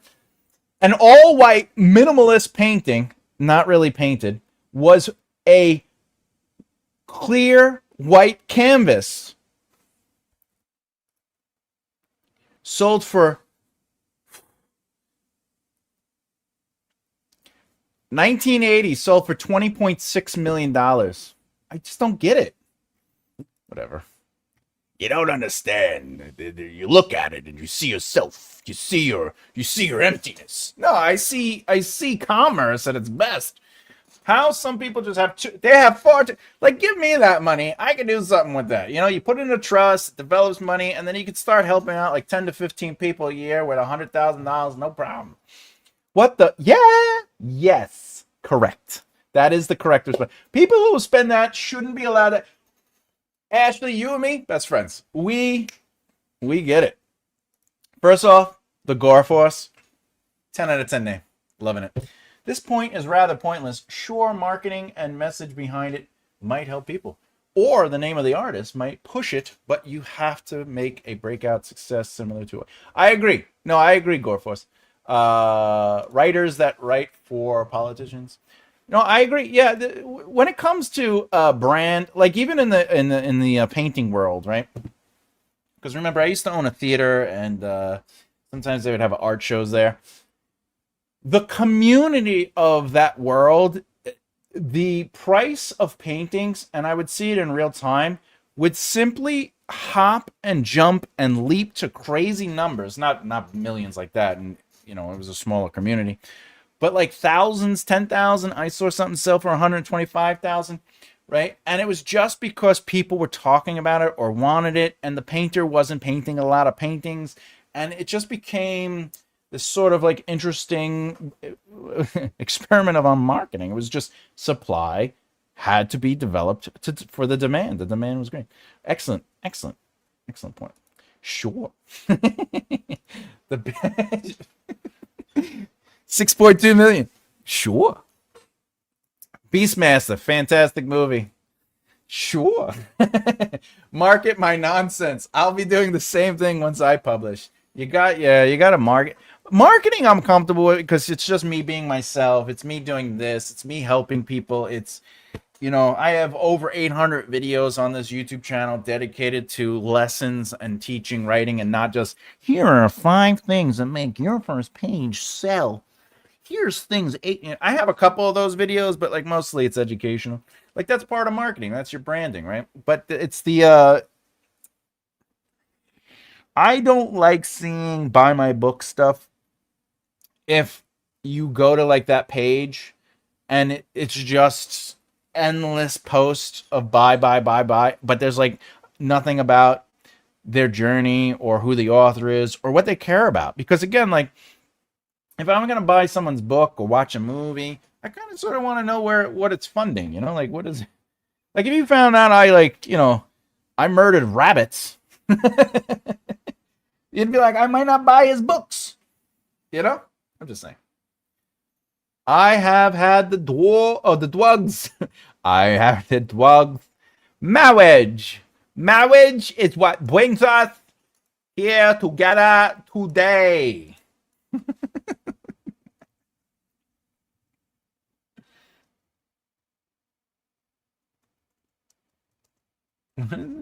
Marriage. Marriage.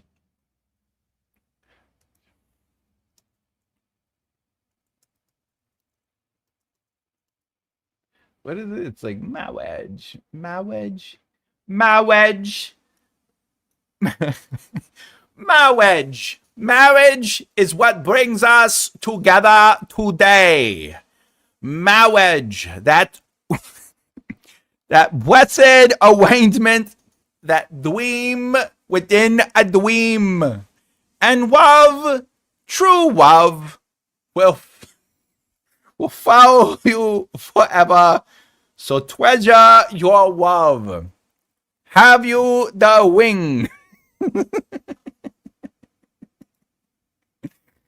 Have you the wing? Okay. I have one of those, actually. I have a few of those paintings. They are unframed. You have a few blank canvases? Flowers. I think you should sign it and try to sell it. Honestly. When is telling preferred? Oh, okay. Great question. I love questions. Let's do it. Whee! When is telling preferred for characterization or to help catch up the reader with specific concepts? Something I feel like that part might enhance the scene if the reader knows about it, though it does not affect the current scene directly. This is a great question. The goalposts. Here is, I'm going to give you my philosophy on this. If you walked into a bar, okay, and you randomly walked up to a stranger and you started to unfold random information to them, in that exchange of, let's say, 5 sentences, would they have an emotional understanding of you and be deeply interested to follow you home? The answer is most likely, majority of the time. Of course, there are rare, obscure outliers, but no, they wouldn't. When you're writing a book, for the reader to build a relationship, they have to slowly develop an understanding of that information. As far as telling, context is great. So when it comes to characterization, if it is a quick line, absolutely great.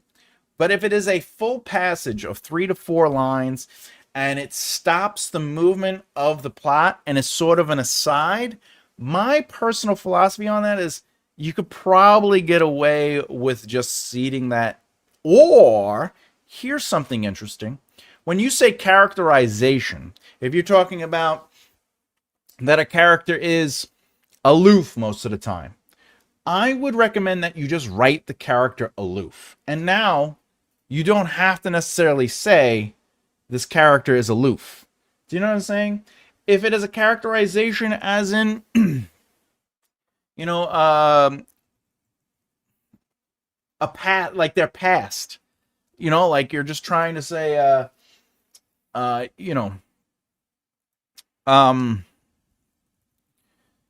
if you're just trying to say that, you know, they had a life as a bank robber or something, to quote unquote develop the character, you might not want to create a long passage for that. However, if it is their speech, you know, how they speak, that's fine. You know, are we going to rob this bank today or not? He said, fluttering through his stutter. Right? If you're always pointing out his stutter, or characters are making fun of his stutter, that's stronger than a simple sort of an aside to a characterization. If a characters have private thoughts, that's fine, because that earns itself. It's through character anyway. But if you're just going to say, like, Mark was shy, that's fine if you want to keep the plot and the momentum forward, and him or her being shy is not necessarily narratively important.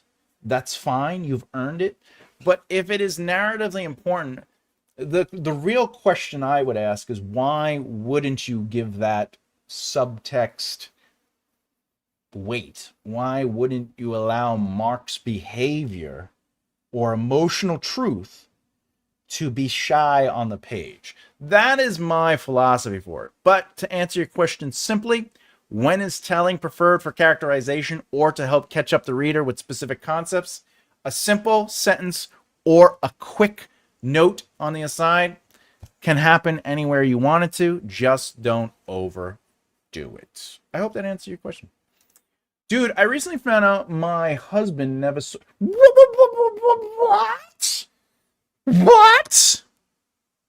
Bow down. Bow down to the Princess of Slime. Princess Buttercup.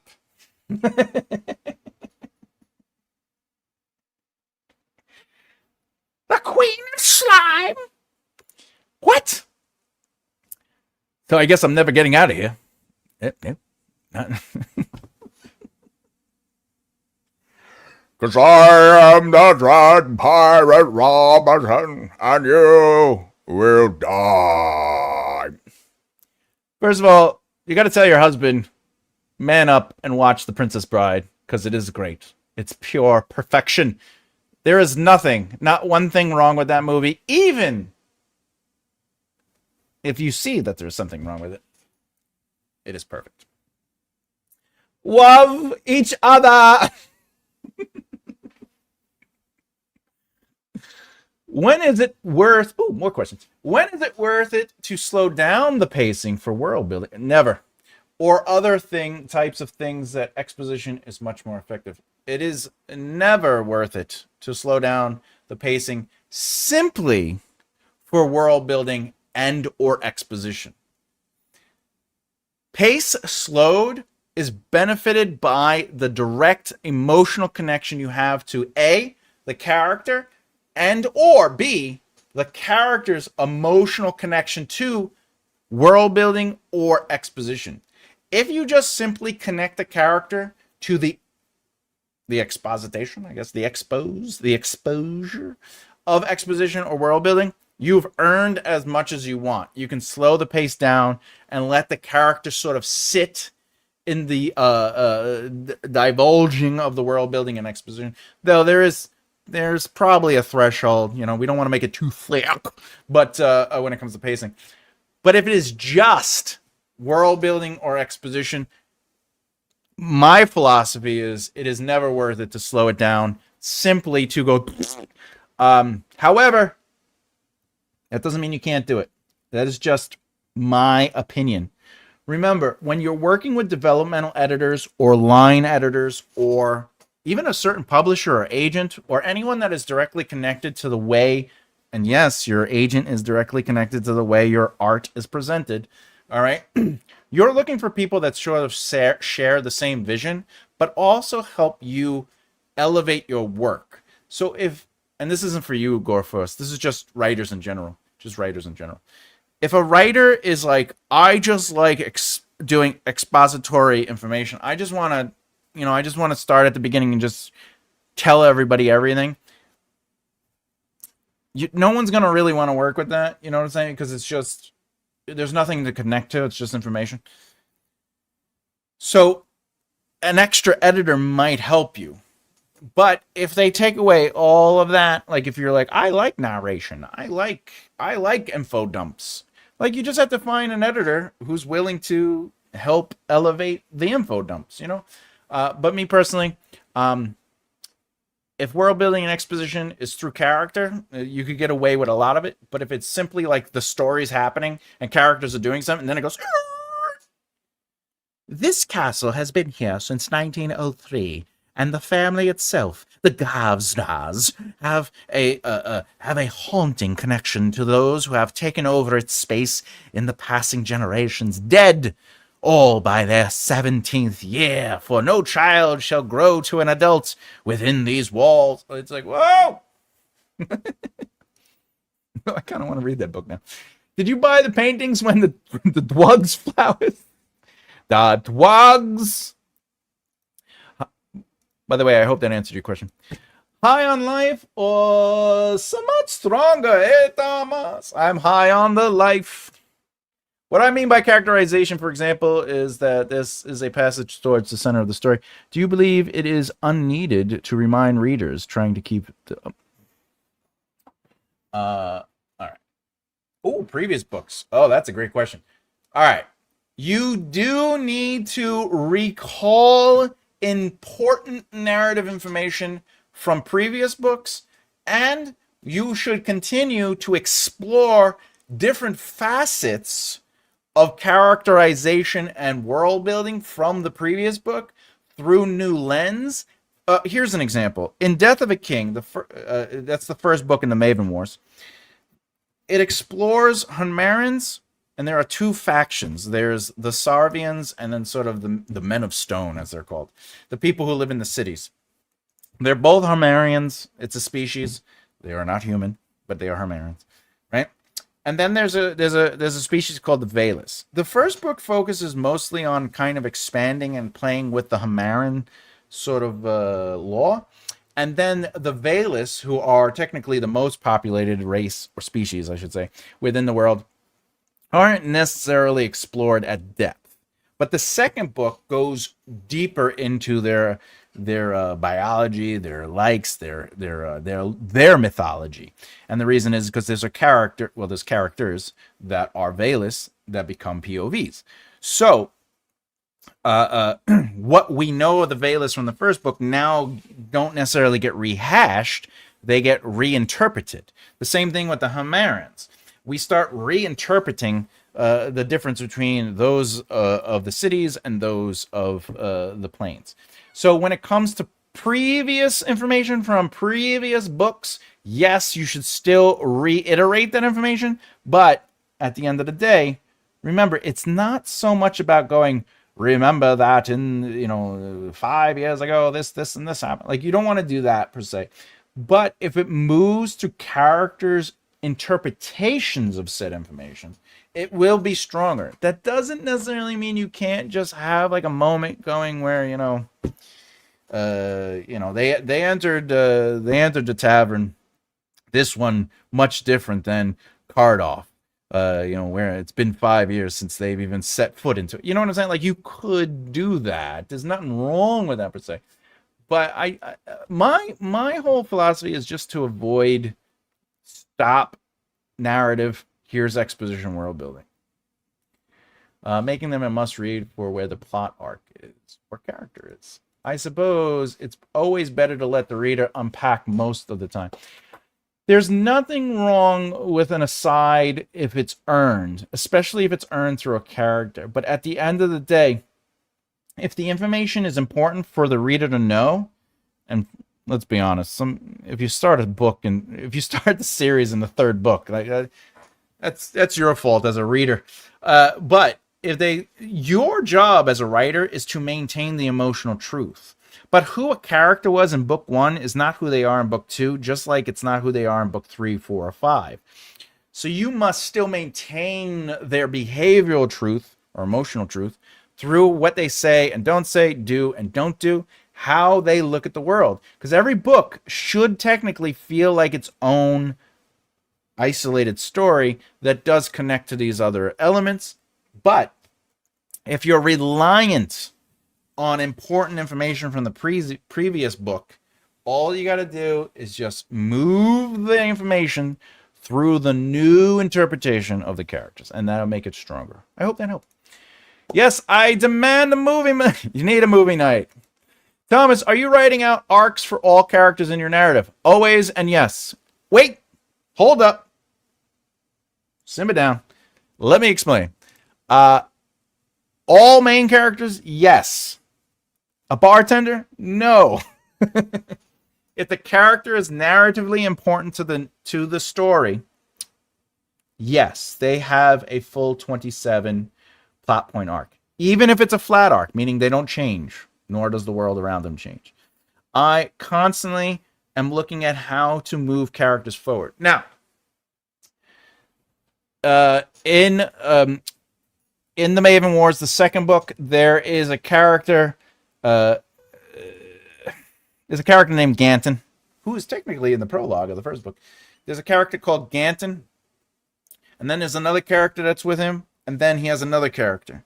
But they have soldiers around them. I do not have arcs for those soldiers, even though some of those soldiers have names, and some of those soldiers interact with characters, and some of those soldiers do sort of, influence the narrative. But Ganton is narratively important, so he has an arc. The two other characters with him, they also have arcs because they are narratively important. If I took any one of those three characters out of the narrative, the story doesn't happen.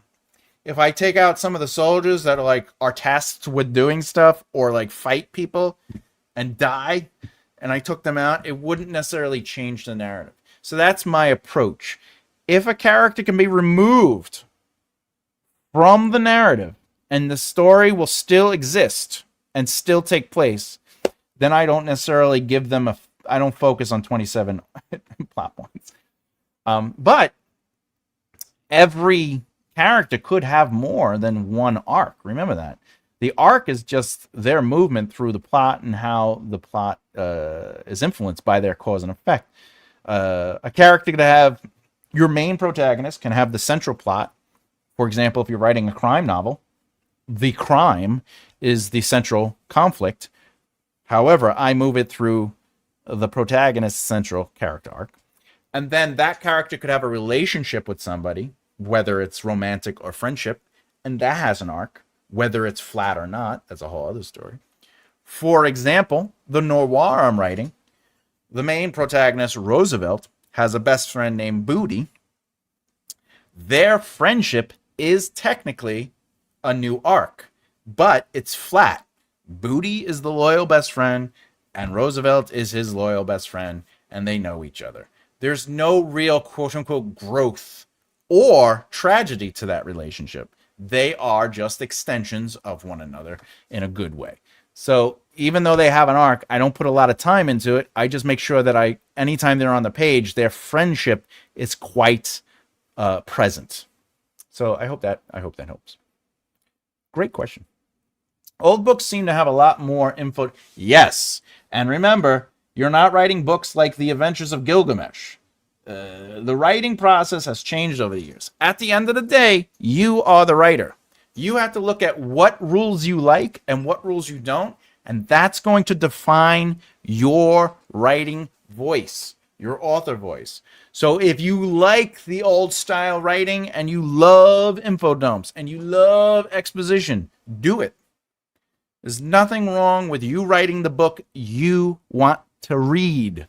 Now, with that said, and by the way, Afghani, this is to the royal you, the generalization of the world of writers. At the end of the day, okay, that book will most likely not sell unless you have a strong brand with a strong demand. Then you can supply that demand. Whether they like it or not, that's a whole other story. I'm just saying. The audience has changed. But that doesn't mean. Can we meet tomorrow, friend? Absolutely. I'll see you Sunday, SB. I got to get going. So it's 2 o'clock. Let me just finish. It helped a great amount. Thanks. Absolutely. And so much love for the questions. I love questions. I was playing around with writing with a narrator that is present but is unable to interact with the scenes. Think Ghost or AI. That's awesome. That is following the character. Is there examples of books that have authorial presence that seems to know more information than the other characters and not get away with? You might think I'm going to say omniscient, but that third person omniscient is actually a different engine or mechanic or presence. What you're saying, you can do that, absolutely. Imagine telling the story of Hal. What is it, Hal from Odyssey? And Hal is just experiencing it, and is just, you can do that. There's nothing wrong with that. It would probably come off as an omniscient voice, but technically, it's third person limited if it's through a physical character. Remember, third person omniscient is usually, if not always, a character voice that doesn't exist in the narrative. They are simply an entity above. They are the God voice. But you can have a character telling a story. However, if they are telling the story, there's a chance that it's third person limited because they are going to tell you what they remember experiencing. But yeah, as far as an example, I don't have an example off the top of my head other than I'm trying to think of an 80s movie. I can't think of what is the story where the protagonist is being watched and the story is being told by the thing or person watching them. There's like I know there's a movie from the 80s. I don't know why. Oh, look for the woman in the purple skirt. Saying that as an example. Lolita, not that I recommend anyone read that because it's terribly disgusting, but Lolita is actually, that is true. Yeah, that book is written in a way that feels like somebody is watching or stalking the protagonist. And then Looker. Laura Sims' Looker, where a neighbor secretly watches an actress also use this exact framing. Yeah, there you go. I hope that helps. I love third person rotating. Me too. Yeah, no, I love third person. Rotating is fantastic. Anytime you have more than one protagonist and one chapter is one POV and another chapter is another POV, you are officially writing and rotating, whether it's first or third. I have seen first person rotating where like the chapters are dedicated to other characters in first person. Very difficult to do. But yeah. Dracula. I was listening to Tony Walker do Dracula. Well, that must have been interesting. Was it a good experience? Okay. I primarily write first person, so the asides, the characterization, the narrative, while providing exposition, just feel like yeah, especially if it's through their opinions of it. That's when if it's first person and they're just like, Jake still hasn't gotten his stuff together since the the fall of August 7th. I can't believe we both watched David die in front of us. And maybe that's the first book. You know what I'm saying? Like, as long as it's through the way they are perceiving it and they're emotionally through it and they have an objective opinion of it, that would be it. Have a good night, Chris. See you later. Yeah, we got to go to bed. We got to go to... Hey, Italian ass! Hey! I do have to get lunch. We do got to go. Imagine writing books in pre-computer age. I cannot and I will not. I need somehow humble the narrator. Maybe. All right. Took my boys to, my eldest picked them up. Jaws!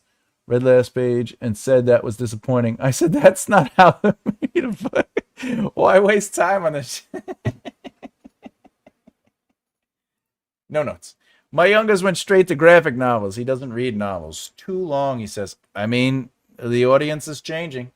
There is literally a community out there that says stop writing narrative and just write dialogue. It's like, why don't you just read the screenplays? They both would sit and watch TikTok. Yep, that's the problem. See you all. Hey, yeah. Oh, Ashley, I love the new picture. See everybody tomorrow. I'm out. I'm still struggling to make sound like himself in the prose. Dialogue is fine. I think you can do it, my friend. And remember, I'm always here to help you. Always here to help you. Go figure. Hey, man, it's 2 a.m. here. Yeah, I'm out. I'm gone. Please tell some tips for beginners. If you come back tomorrow, I'll be happy. Can you use the line breaks to cut to another POV screen? Yes, you can. You absolutely can use soft. Well, use a hard chapter break, which is the 3 asterisks or a line. Don't use a soft chapter break. Use a hard chapter break. But I do gotta go. I've been here. 108. Thank you so much for the question, but I do have to go. Come back tomorrow and ask that again, and I'll be happy to give you some questions. It's just I've been doing this for 2.5 hours, and I gotta eat food. I need my hamburgers. But I love questions. Thank you so much. I really appreciate the love. I know it's 2 a.m. over there. Have a great night. Good night, everybody. I gotta go. Bye. I'm Thomas J. Bellezza, and as always, keep developing the right mindset. As always.